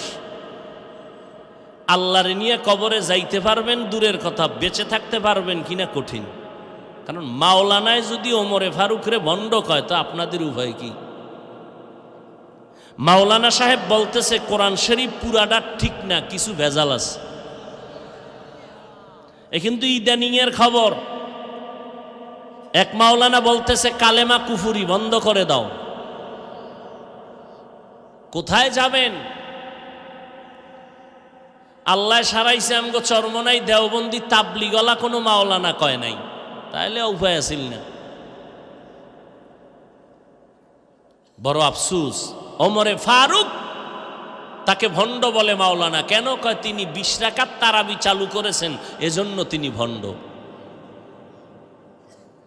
অথচ ওমরকে সমস্ত নবীরা আল্লাহর আশেক। মূসা নবী আল্লাহর আশেক, ইব্রাহিম নবী আল্লাহর আশেক, ইসমাঈল নবী আল্লাহর আশেক। আপনাদের জানা থাকলে বলেন, আমার আল্লাহ কার আশেক? জানা নাই? আরে আম্মা জান ইমাম গজালি রহমাতুল্লাহ আলাইহি বলেন, দুনিয়ার প্রত্যেকটা সন্তানের জন্য প্রাথমিক শিক্ষিকা হলো তার কলিজার টুকরা মা। এরে আম্মা জান, আপনাদের কপাল কত ভালো, আপনারা নবীদের মা, সাহাবায়ে কেরামের মা, আউলিয়ায়ে কেরামের মা, হাফেজে কোরআনের মা। এরে আম্মা জান, আপনারা তো বড় বড় আদর্শওয়ালা সন্তানের মা। এরে আম্মা জান, আপনারা তো আম্মা জান আয়েশা রাদিয়াল্লাহু আনহার মতো নারী, খাদিজা রাদিয়াল্লাহু আনহার মতো নারী। আপনারা তো নবীর কলিজার টুকরা ফাতেমা রাদিয়াল্লাহু আনহার মতো নারী। এরে আম্মা জান, একজন নারী নবীর ঘরে গেলেন, একদিন গিয়া নবীর স্ত্রীকে প্রশ্ন করলেন, পুরুষেরা জুমার নামাজে যায় কত সওয়াব, আমরা মহিলারা যেতে পারি না, কপাল খারাপ। খেয়াল করবেন, পুরুষেরা জানাজায় যায় কত সওয়াব, আমরা নারীরা যেতে পারি না, আমগো কপাল খারাপ, এত সওয়াব তো পেলাম না। পুরুষেরা ঈদের নামাজে যায় কত সওয়াব, আমরা নারীরা যেতে পারি না, আমগো তো সওয়াব পেলাম না। পুরুষেরা জিহাদের ময়দানে গিয়ে সওয়াব কামাই করে, আমরা তো যেতে পারি না। এই প্রশ্নগুলো একজন এলাকার নারী নবীর স্ত্রীকে করা মাত্র মদিনার নবীর স্ত্রী পয়গম্বরের দরবারে গেলেন। পয়গম্বরের দরবারে যাইয়া নবীকে যখন এই কথাগুলো শুনায়া দিলেন, মদিনার নবী ডাক দিয়া কয়, ও বিবি, ওই মহিলা সহ সারা দুনিয়ার মহিলাদের এই বিধানটা জানায়া দাও। এই নারীরা ভালো করে শুনো, পুরুষেরা জিহাদের ময়দানে গিয়া সওয়াব পায়, জুমায় গিয়া যত সওয়াব পায়, ও নারীরা পুরুষেরা ঈদের নামাজে গিয়া যত সওয়াব পাবে, আম্মা জান আল্লাহ আপনাদের মর্যাদা বাড়ায় দিয়েছেন, মদিনার নবী মর্যাদা বাড়ায় দিয়েছেন। আমার নবীর মাত্র 25 বছর যৌবন, ওই সময় বিবাহ করেছেন 40 বছরের বিধবা নারী খাদিজাকে আমার নবী বিবাহের বন্ধনে আবদ্ধ করলেন। আমার নবীর জীবনের সন্তান সব খাদিজার গর্ভ থেকে আসছে। দুনিয়াতে নবীর আওলাদের বংশ জিন্দা আছে নবীর কন্যা দ্বারা, ফাতেমা রাদিয়াল্লাহু আনহার মাধ্যমে বর্তমানে নবীর আওলাদ আর বংশধারাটা অব্যাহত আছে। এরে পর্দার আড়ালের আম্মা জানেরা, আমার নবীও বলে, আমি মুহাম্মদ, সৃষ্টির শ্রেষ্ঠ মুহাম্মদ হইয়াও আমার কোনো ছেলে নাই, আমিও 4 কন্যার বাবা। ও নারীরা ভালো করে শুনে নাও, তোমার গর্ভে যদি প্রথম নারী আসে, একটা কন্যা সন্তান পেয়েছো বাবা, একটা জান্নাতের মালিক হয়েছো। 2টা কন্যা সন্তানের বাবা হয়েছো, 2টা জান্নাতের মালিক হয়ে গেছো। 3টা কন্যা সন্তান পেয়েছো, 3টা জান্নাতের মালিক হয়ে গেছো। মদিনার নবী বলেন, বিবি সাহেব জানায় দেন সমস্ত নারীদের, পুরুষেরা জুমার নামাজে গিয়া সওয়াব পায়। ও আম্মা জানেরা, আপনাদের জুমার নামাজে যাওয়া লাগবে না, আপনাদের ঈদের নামাজে যাওয়ার প্রয়োজন নাই, আপনাদের জিহাদের ময়দানেও যাওয়ার প্রয়োজন নাই। আপনারা ঘরের মধ্যে থাকিয়া নির্জনে নিরিবিলি পরিবেশে নামাজটা আদায় করবেন। সময় মতো নামাজ যদি পড়তে পারেন, পুরুষেরা বাইরে গিয়া জুমায় গিয়া ঈদগায় গিয়া যেই পরিমাণ সওয়াব পাবে, আমার আল্লাহ নারীদেরকে ওই পরিমাণ সওয়াব ঘরের মধ্যে দান করে দিবেন। এরে আম্মা জানেরা ভালো করে শুনেন, আম্মা জান আয়েশা রাদিয়াল্লাহু আনহা নবীর মাত্র 9 বছর ঘর করিয়া 2000 উপরে হাদিসের হাফেজা। শুধু কি তাই, আল্লাহ এত পরিমাণ ইলম দান করেছেন। বড় বড় বড় বড় সাহাবারা মাসআলায় যদি আটকাইয়া যাইতেন, আম্মা জান আয়েশার দরবারে গেলে আম্মা জান আয়েশা একটা সমাধান দেওয়া মাত্র সাথে সাথে তারা মেনে নিতেন। নবীজির ইন্তেকাল হইছে সোমবার দিন দুপুরের টাইমে, দুপুরের আগে আগে। রসুলের দাফন হইছে বুধবার দিন তাহাজ্জুদের টাইমে। অথচ রসুলের হাদিস কি, কোনো মানুষ যদি মরে যায়, যত তাড়াতাড়ি পারো জানাজা পড়াইয়া দাফন করো, মাইয়েতের উপরে রাখবা না, কষ্ট পায়।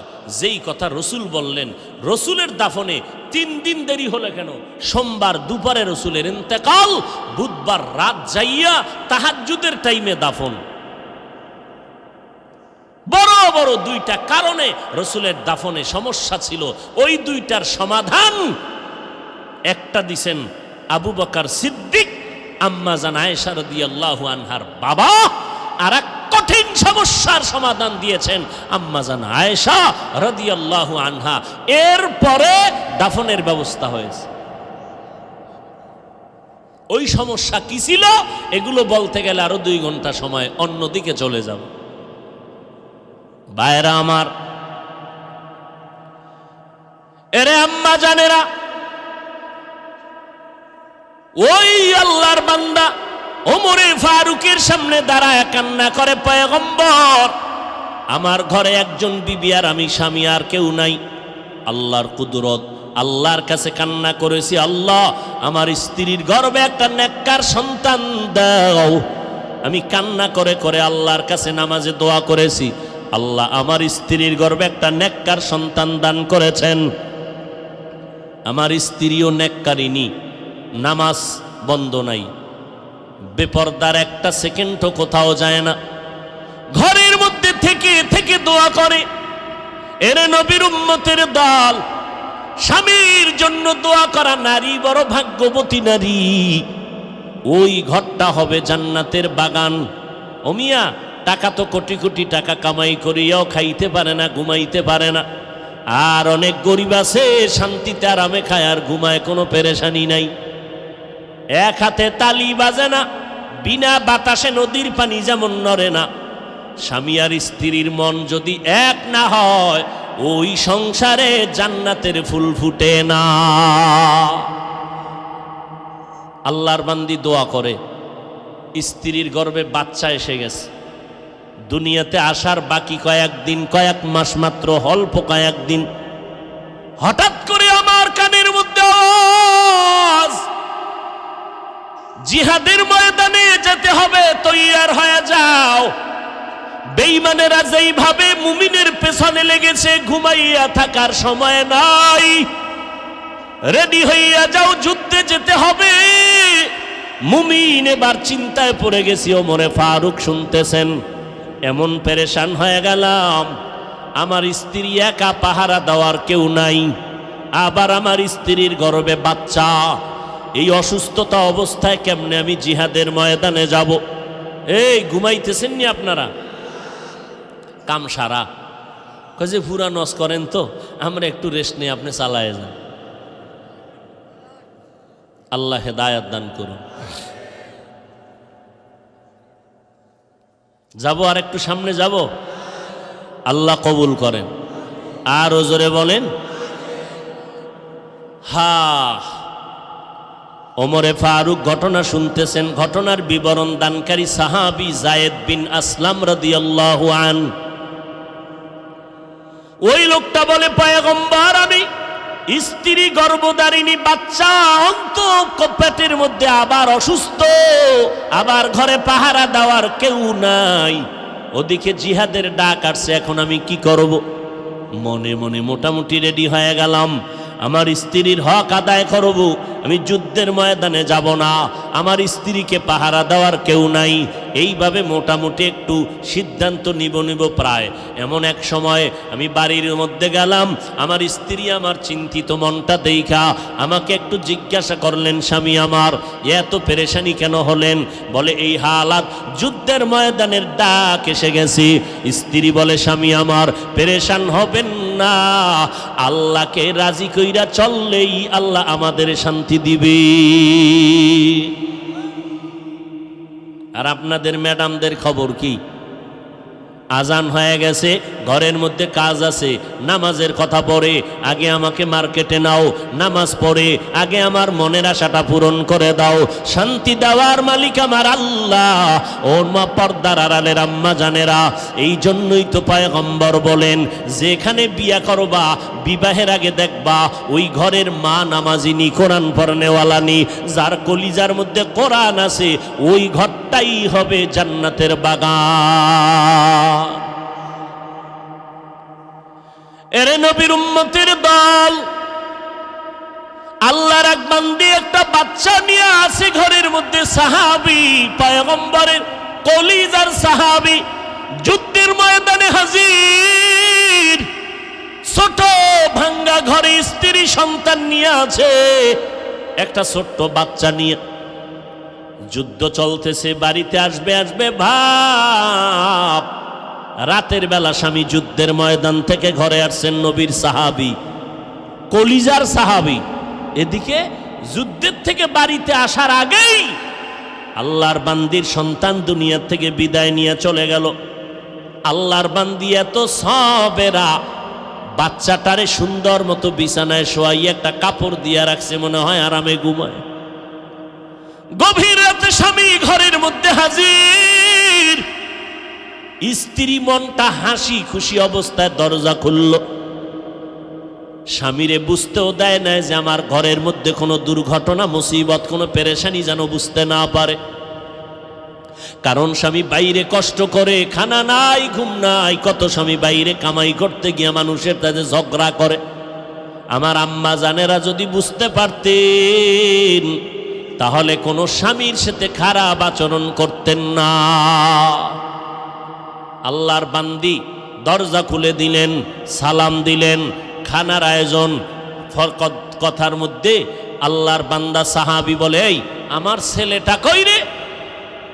স্ত্রী মইরা গেছে, এও কয় না, কয় যে রেস্টে আছে, রেস্টে আরামে আছে। ওই যে মারা গেছে চাদর দিয়া শোয়া রাখছে। স্বামী বুঝে ঘুমাইতেছে, তো ঘুমাক, ঘুম থেকে উঠবে সকালে, তখন সন্তানের সাথে কথা বলবো। আল্লাহর বান্দি এখনো জানাইতে পারে নাই, এখনো বলে না আমার সন্তান ইন্তেকাল হয়ে গেল। মনটাও খারাপ করিয়া স্ত্রীকে তাও বলেন, স্ত্রী মনটা খারাপ তাও দেখায় না, খুশি খুশি ভাব। কি পরিমাণ ধৈর্য থাকলেই তো সম্ভব। ছেলে মারা গেছে নিজের, আম্মা জানের কণ্ঠ শুনিয়া পুরা গ্রামের মানুষ সজাগ। পর্দা কই? সন্তান মরে গেছে চিৎকারের আওয়াজে। আর এই সাহাবীর স্ত্রী যেমন তেমন মহিলা, এবার স্বামীরে খানা টানা খাওয়ায় আরামে ঘুম পড়ায় দিল, নিজেও ঘুমাইল, স্বামীর সাথে আনন্দে কাটাইল। সকালবেলা দুজন উঠে ফজরের নামাজ পড়ল, নামাজের মুসাল্লায় বসিয়া এবার স্ত্রী কথাটা বলবেন, কেমনে বলবেন? স্বামীকে হাসি খুশি অবস্থায় বলে, স্বামী মনটা খারাপ না ভালো? কয় ভালো। একটু কথা বলি, বলেন। আচ্ছা, আপনার কাছে যদি কেউ কোনো মাল আমানত রাখে, আপনি রাখবেন নি? বলে রাখবো। আচ্ছা, যদি মালটা আমানত রাখার পরে ফেরত চায়, দিবেননি? কয় দিব। কয় যদি ফেরত চাইয়া নিয়ে যায়, আপনার মনটা খারাপ লাগবে নি? কয় না, খারাপ লাগবে না। দেখছেন নি কারবার? এবার আল্লাহর বান্দি চোখের পানি ছেড়ে ডাক দিয়ে কয়, স্বামী আমার, আল্লাহ তাআলা আমাদের একটা সন্তান দান করেছিলেন, আমাদেরকে আমানত। আল মালু আল বানুন জিনাতুল হায়াতিদ দুনিয়া, আল্লাহর দেওয়া আমানত। আল্লাহ তাআলা সন্তানটা গত রাত্রে নিয়ে গেছেন। স্বামী বেচারা চোখের পানি ছেড়ে কাঁদে আর কয়, বিবি এটা কেমন কথা, সহ্য করা যায় না রে বিবি, ধৈর্যের বাঁধ ছিঁড়ে যাইতেছে। কই আমার সন্তান? বলে, আমি রাতের বেলা চাদর দিয়া ঘুম পাড়ায় রেখেছি, এখনো সেই চাদরে আবৃত আছে। আমি আপনাকে পেরেশানি দেই নাই, আপনি রাতের বেলা ঘুমাইতে পারবেন। আপনি যুদ্ধের ময়দানে কত কষ্ট করেছেন, আপনি যদি সন্তানের ইন্তেকালের খবর পান, আপনার ঘুম হবে না, অসুস্থ হয়ে যাবে। আল্লাহর দেওয়া আমানত আল্লাহ সময় মতো নিয়েছেন, আপনি মনে কষ্ট নিবেন না। সাহাবী কান্না করে, বিবি আমি সন্তানের জন্য কাঁদি না, আমি আল্লাহর দরবারে শুকর আদায় করি আর কাঁদি। তুমি কেমন আমার বিবি, কেমন করে তুমি ধৈর্য ধারণ করেছো রে বিবি? একটা সন্তানের লালন পালন করতে মা ঘুমাইতে পারে না, খানা খাইতে পারে না, জীবনের সব কিছু বিসর্জন দিয়ে দেয় মা সন্তানের জন্য। ওই সন্তান যদি মাকে মা বলে ডাক না দেয়, মায়ের কলিজাটা ঠান্ডা হয় না। আব্বা জানের কিনারায় মা রাতের বেলা ঘুমায় ঘুমায় কান্না করে। আব্বা জান বলে, বিবি কেন কাঁদো? বলে, একটা সপ্তাহ হয়ে গেছে সন্তান আমারে মা বলে ডাক দেয় না। কেন ডাক দেয় না? বলে, আমি একটু রাগ করেছিলাম, সন্তান অভিমান করে আমারে মা বলে না।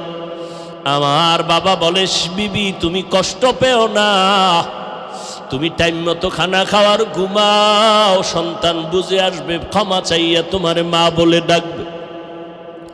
মা ডেকে বলে, স্বামী আমার, তোমারে বুঝাইতে পারি না, আমি যতবার খানার প্লেটটা সামনে নেই, একটা লোকমা আমার মুখে দিয়া ভেতরে যায় না। আমি যতবার বিছানায় বালিশে শুয়া চেষ্টা করি ঘুমানোর জন্য, আমার চোখে ঘুম আসে না। কারণ আমার খানার থেকে, ঘুমের থেকে সন্তানের মা শান্তি পাই।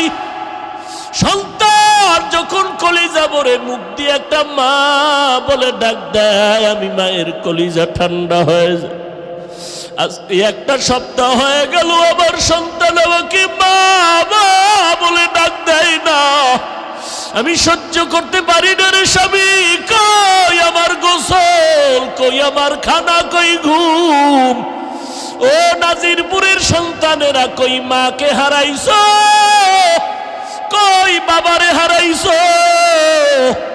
যেই বাবা তোমারে এমন একটা রাত্র নাই টেলিফোন করিয়া খবর নিত না। যতবার তুমি বাদ যেখানেই থাকতা, বাবায় রাতের বেলা টেলিফোন করে খবর নিত, বাবা কই, কখন ঘুমাবি, কখন খানা খাবি? বাবা তোর ঘুম না আসলে আমি বাবা সহ্য করতে পারি না। তোমার বিপদের খবর পাইলে বাবায় পাগলের মতো হয়ে যাইত। ও আল্লাহর বান্দারা, আজকে এখানে হাজির হয়েছো, মোনাজাতের পরে অনেকে ঘরের দরজায় গিয়া দেখবা মা তোমার অপেক্ষা করে, বাবা অপেক্ষা করে। আবার একদল সন্তান এখানে আছে যাদের বাবাও নাই, মাও নাই। ঈদের নামাজ পড়ে একটা যুবক কবরের কিনারায় দাঁড়াইয়া দাঁড়াইয়া কান্না করে। এরে যুবক কেন কাঁদো? বলে গত ঈদের নামাজে যখন আমি রওনা দিলাম, ঈদের নামাজে যাইতে পোশাকটা পরিয়া ঘর থেকে বের হওয়ার সময় আমার মায়ের কাছে দাঁড়াইল। আমার মা আমার মাথায় হাত দিয়া কলিজা ভরে দোয়া করে দিলেন। আমার বাবারে হাতটা ধইরা সাথে নিয়ে ঈদের নামাজ এক জায়গায় দাঁড়াইয়া আদায় করেছে। আজ যখন আমি ঈদের নামাজের জন্য ঘর থেকে বের হইতেছিলাম, আমি হঠাৎ করিয়া মায়ের দোয়ার কথা মনে পড়ে মায়ের বিছানার দিকে নজর পড়ে গেল। তাকায় দেখি বিছানা খালি, আমার মা বিছানায় নাই। নামাজের মুসল্লায় দাঁড়াইয়া দেখি আমার ডান পার্শ্বে আমার বাবাই কই?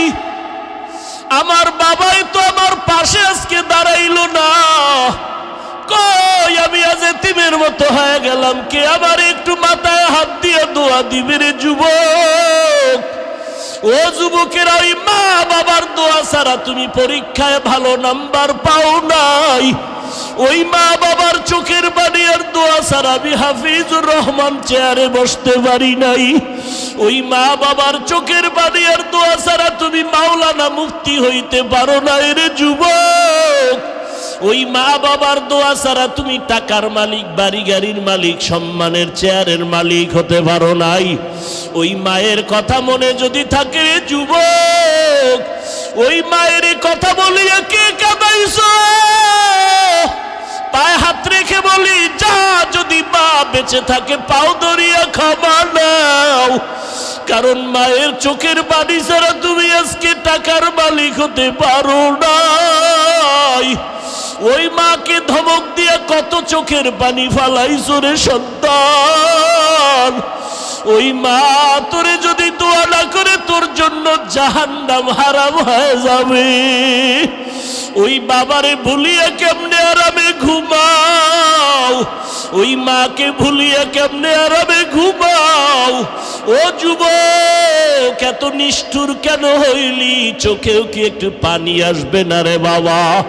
ওই মাকে হারাইয়া বাবারে হারাইয়া কেমনে ঘুমাও? এক ফোঁটা চোখের পানি ছেড়ে দিয়া দোয়া কর। ওই বাবাই কবরের থেকে দোয়ার অপেক্ষায় তাকাইয়াছে। ওই বাবার চেহারাটাও কি মনে পড়ে না রে সন্তান?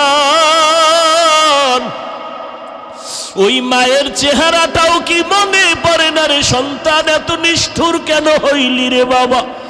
ওই মা বাবার চেহারাও কি মনে পড়ে না? অন্তরে কি একটু মায়া আসবে না রে বাবা? আল্লাহর নবী সাহাবী ওমরের সামনে দাঁড়ায় বান্দা কান্না করে আর বলেন, খলিফাতুল মুসলিমিন, আমি যুদ্ধের ময়দানে যাব না। আমার স্ত্রী আমাকে সান্ত্বনা দিয়া বলে, স্বামী তুমি যুদ্ধের ময়দানে যাও, আল্লাহ তাআলা আমাকে হেফাজত করবে। হেফাজতের মালিক আমার আল্লাহ, আর কেউ হেফাজত করতে পারবে না। ও পর্দার আড়ালের আম্মা জান, দুনিয়ার থেকে একদিন চলিয়া যাবেন, 5টা সাদা কাফনের প্যাকেট হয়ে যাবে। দুনিয়ার কোনো মহিলারাও 2 দিন কথা বলবে, আর খবর নিবে না। কিন্তু পায়ে হাত রেখে বলে যাই, রে মা, ভালো কোরআনওয়ালা একটা সন্তান যদি দুনিয়াতে রেখে যাও রে মা, ওই সন্তানকে দেখে দেখে দুনিয়াওয়ালারা দোয়া করবে। ও যুবক, স্কুলে পড়ো, কলেজে পড়ো, আলহামদুলিল্লাহ, বাধা নাই, তবে মা বাবার দোয়া নাও, ওই মায়ের আদর্শ নিয়ে চলো।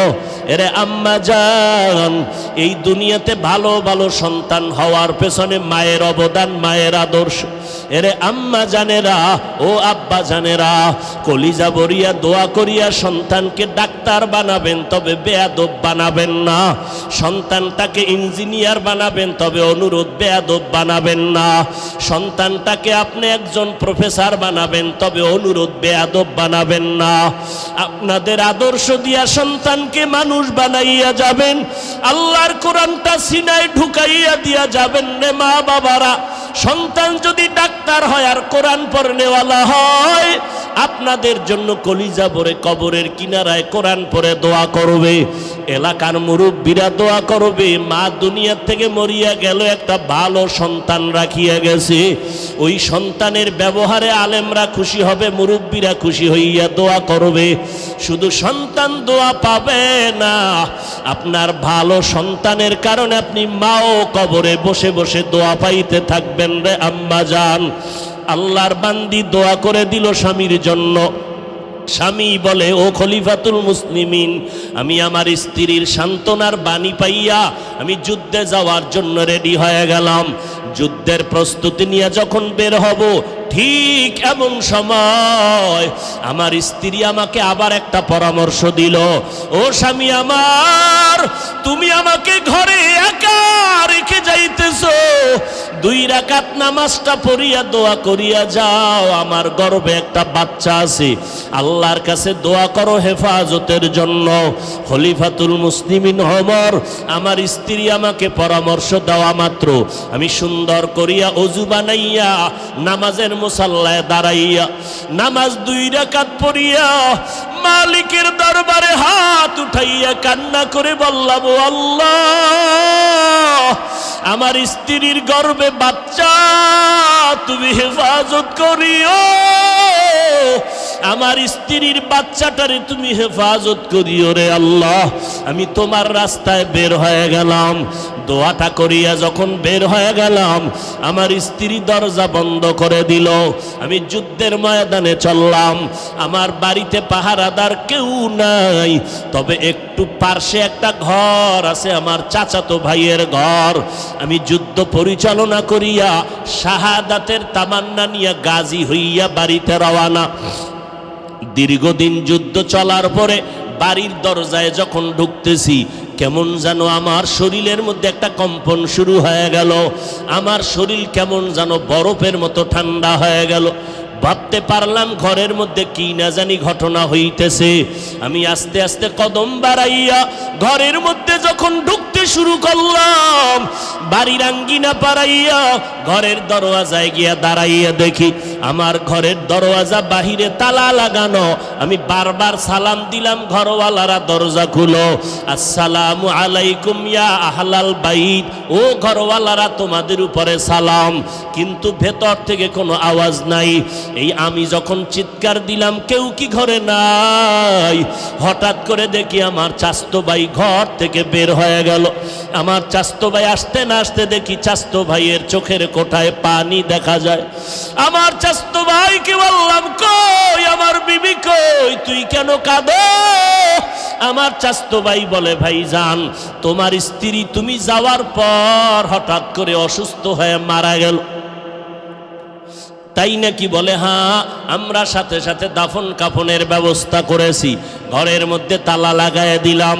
এরপরে কি হালাত বলে, এরপরে আর কোনো আওয়াজ নাই।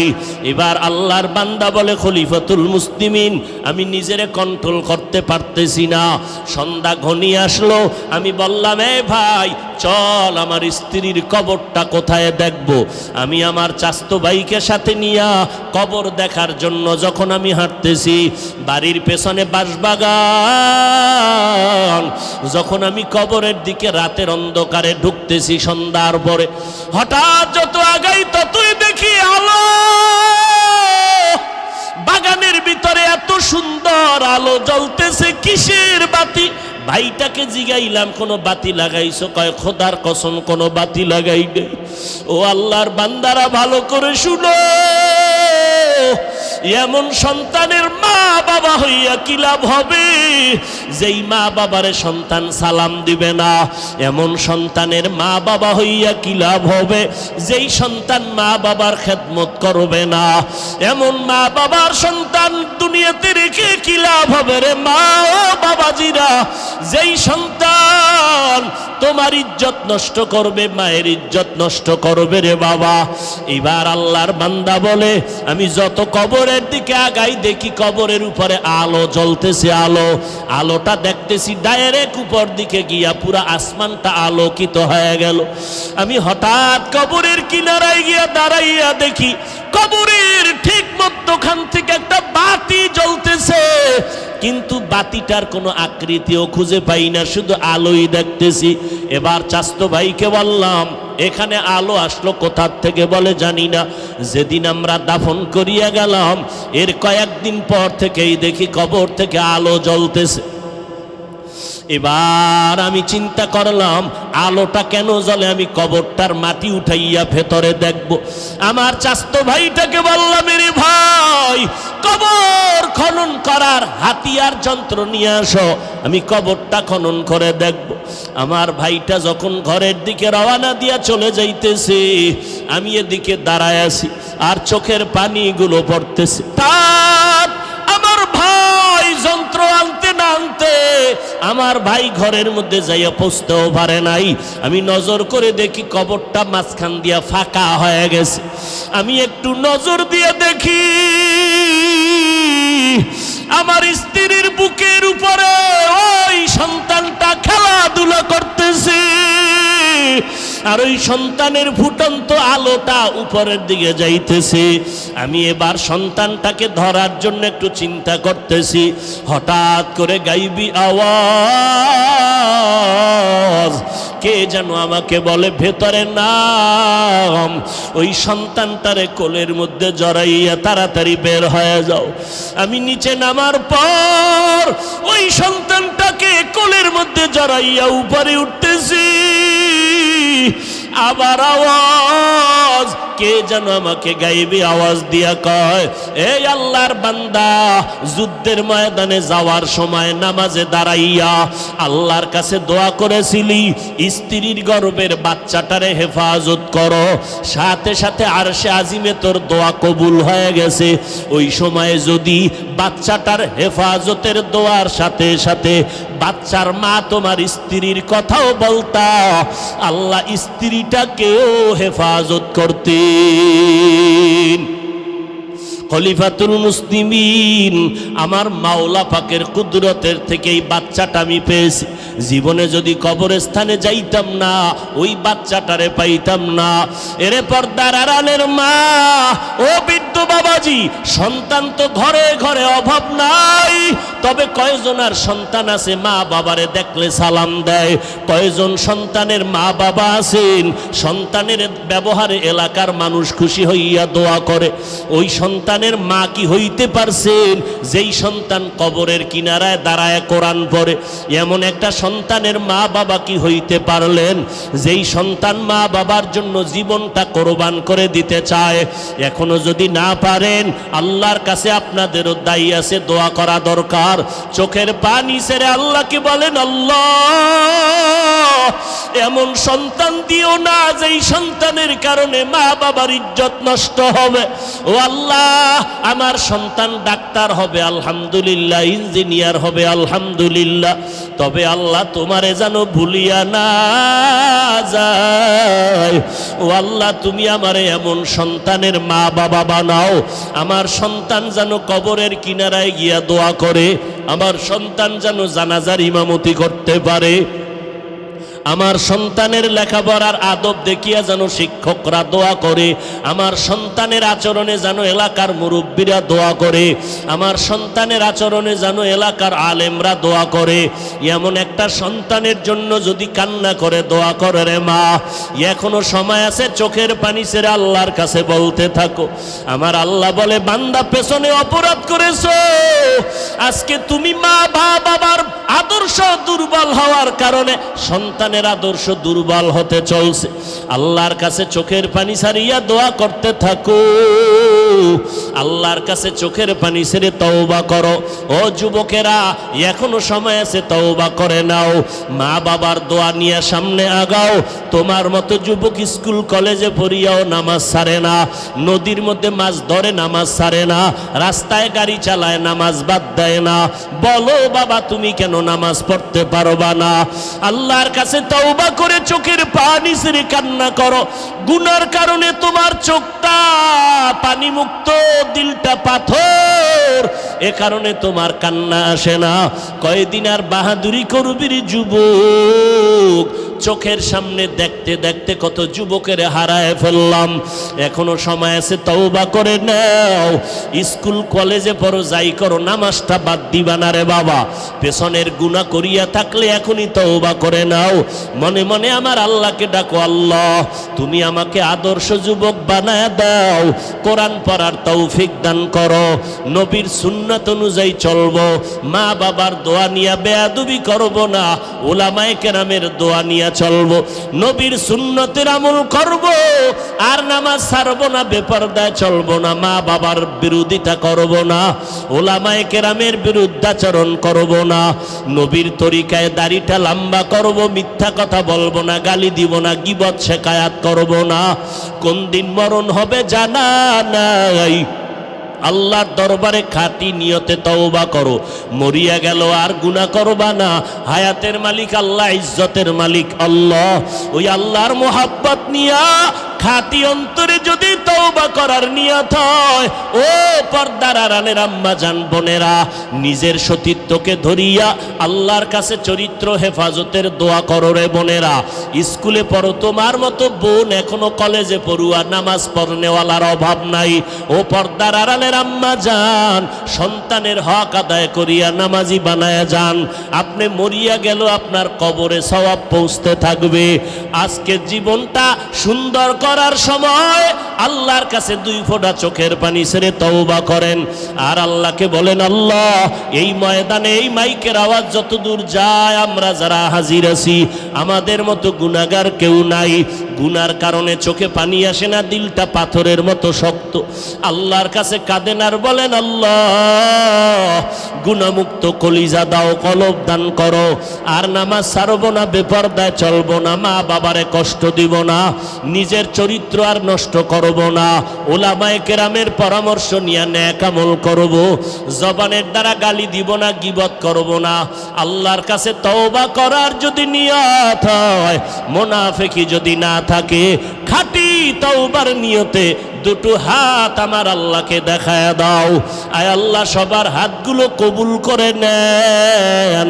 আয় আল্লাহ, তওবাওয়ালা জিন্দেগি দান করেন। আয় আল্লাহ, কারো হাত খালি ফিরাইয়া দিয়েন না রে মালিক, মেহেরবানি করে আমাদের মাফ করে দেন।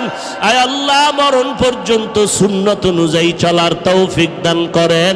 আয় আল্লাহ, সবার হাত আপনি নবীজির মোহাব্বতে কবুল করে নেন, আমিন। আলহামদুলিল্লাহি রাব্বিল আলামিন, والصلاة والسلام على سيد الأنبياء والمرسلين وعلى آله وأصحابه أجمعين ইয়া আরহামার রাহিমিন, ইয়া আরহামার রাহিমিন, ইয়া আরহামার রাহিমিন। রব্বিরহামহুমা কামা রব্বায়ানি সগীরা। बता हमको तेरे राह किस तरफ है, तेरे राह पर चला हमको खुदाया, बेगुनाह ना गुज़श्त बरमा साआते, बाहुज़ूरे दिल न करदम ताअते। या इलाही मुझसे मुझको दूर कर, ताकि देखो मुझ में तुझको एक नजर। रब्बना ज़लमना अनफुसना व इन लम तग़फिर लना व तरहमना लनकूनन्न मिनल खासिरीन। रब्बना आतिना फिद दुनिया हसनतन व फिल आखिरति हसना व क़िना अज़ाबन नार। اللهم إنك عفو كريم تحب العفو فاعف عنا. اللهم إنا نسألك رضاك والجنة ونعوذ بك من سخطك والنار. اللهم إنا نعوذ بك من البرص والجنون والجذام وسيء الأسقام. ودير মালিক কুদরতের নজর দিয়ে দেখেন, জানি না মাইকের আওয়াজ পেয়ে কত মা বোনেরা আপনার দরজায় হাত তুলেছে, জানি না কত উলামায়ে কেরাম হাত তুলেছেন, কত ছাত্র ভাই যুবকেরা হাত তুলেছেন। আয় আল্লাহ, কত ব্যবসায়ী, কত চাকরিজীবী, কত মুরব্বী হাজী সাহেব। আয় আল্লাহ, এই জীবনটা দুনিয়াতে যেদিন আসছিলাম কত পবিত্র ছিল, মা বাবা কত আদর করেছিলেন। আজকে এই বয়সে গুনার কারণে, শয়তানের ধোকায় পড়ার কারণে জীবনটা নাপাক হয়ে গেল। গুনার দিকে তাকাইয়া দেখি গুনার কারণে আমার হাত দুইটা নাপাক, গুনার কারণে আমার চোখ নাপাক, আমার অন্তর নাপাক, আমার জিহ্বা নাপাক। আয় আল্লাহ, এই ময়দানে আমার মতো গুনাহগার কেউ নাই। ও আল্লাহ, গভীর রাতে দুনিয়াওয়ালাদের বাড়ির দরজাগুলো বন্ধ, আপনার রহমতের দরজা তো বন্ধ নাই।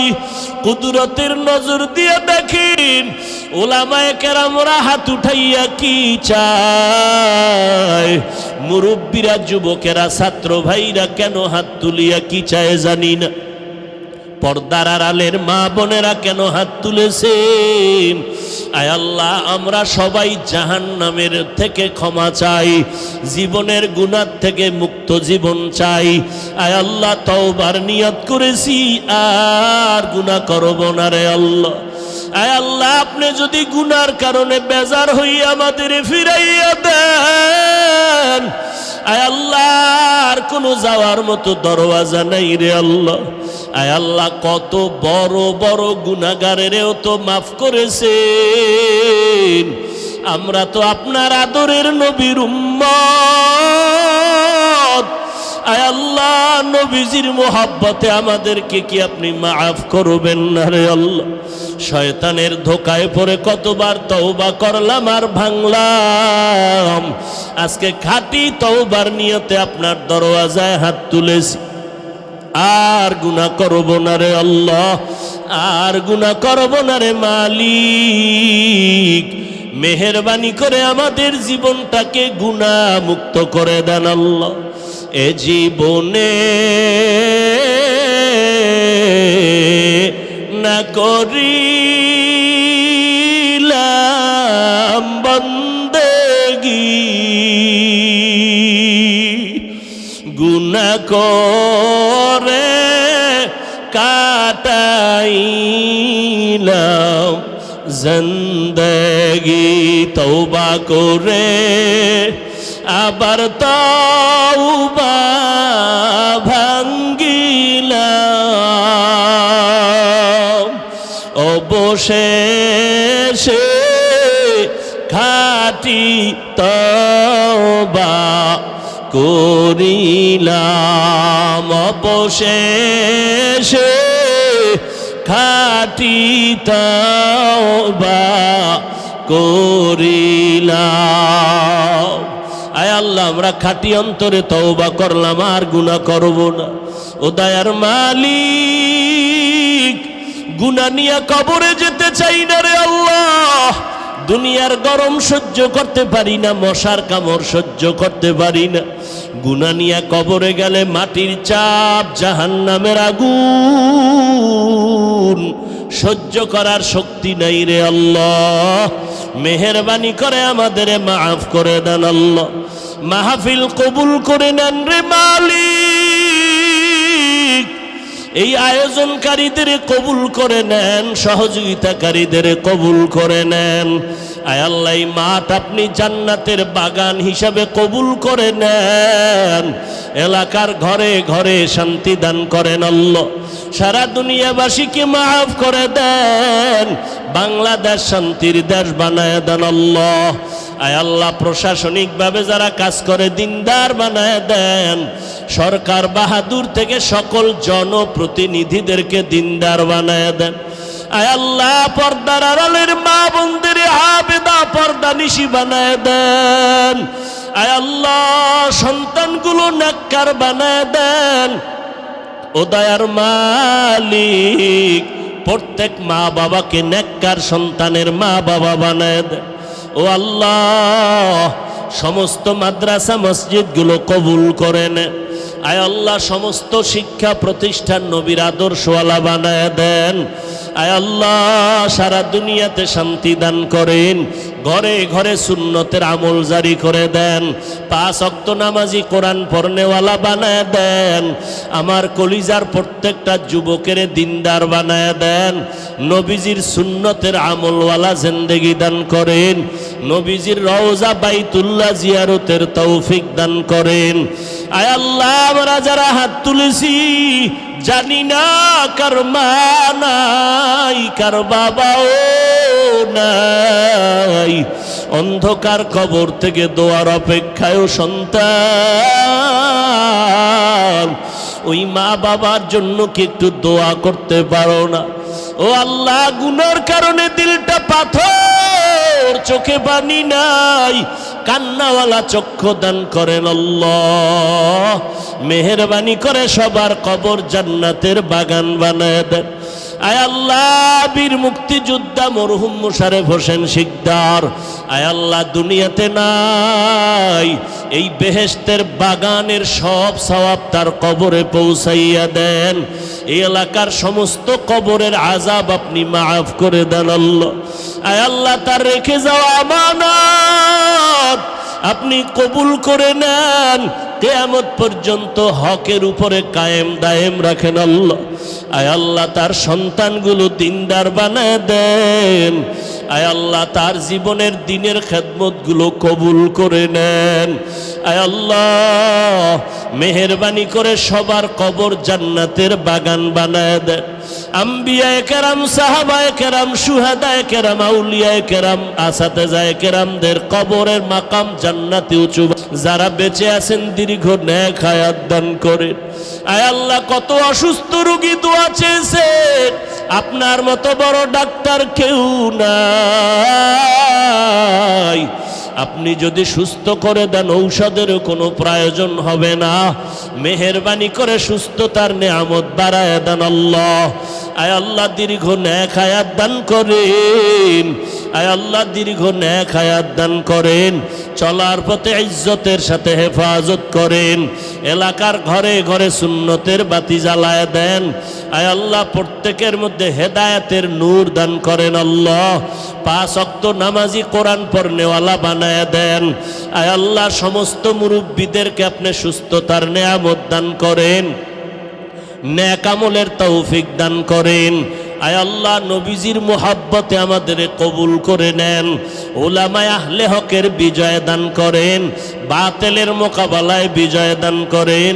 আয় আল্লাহ সমস্ত মুসিবত থেকে হেফাজত করেন, দিলের ন্যাক আশা পূরণ করে দেন।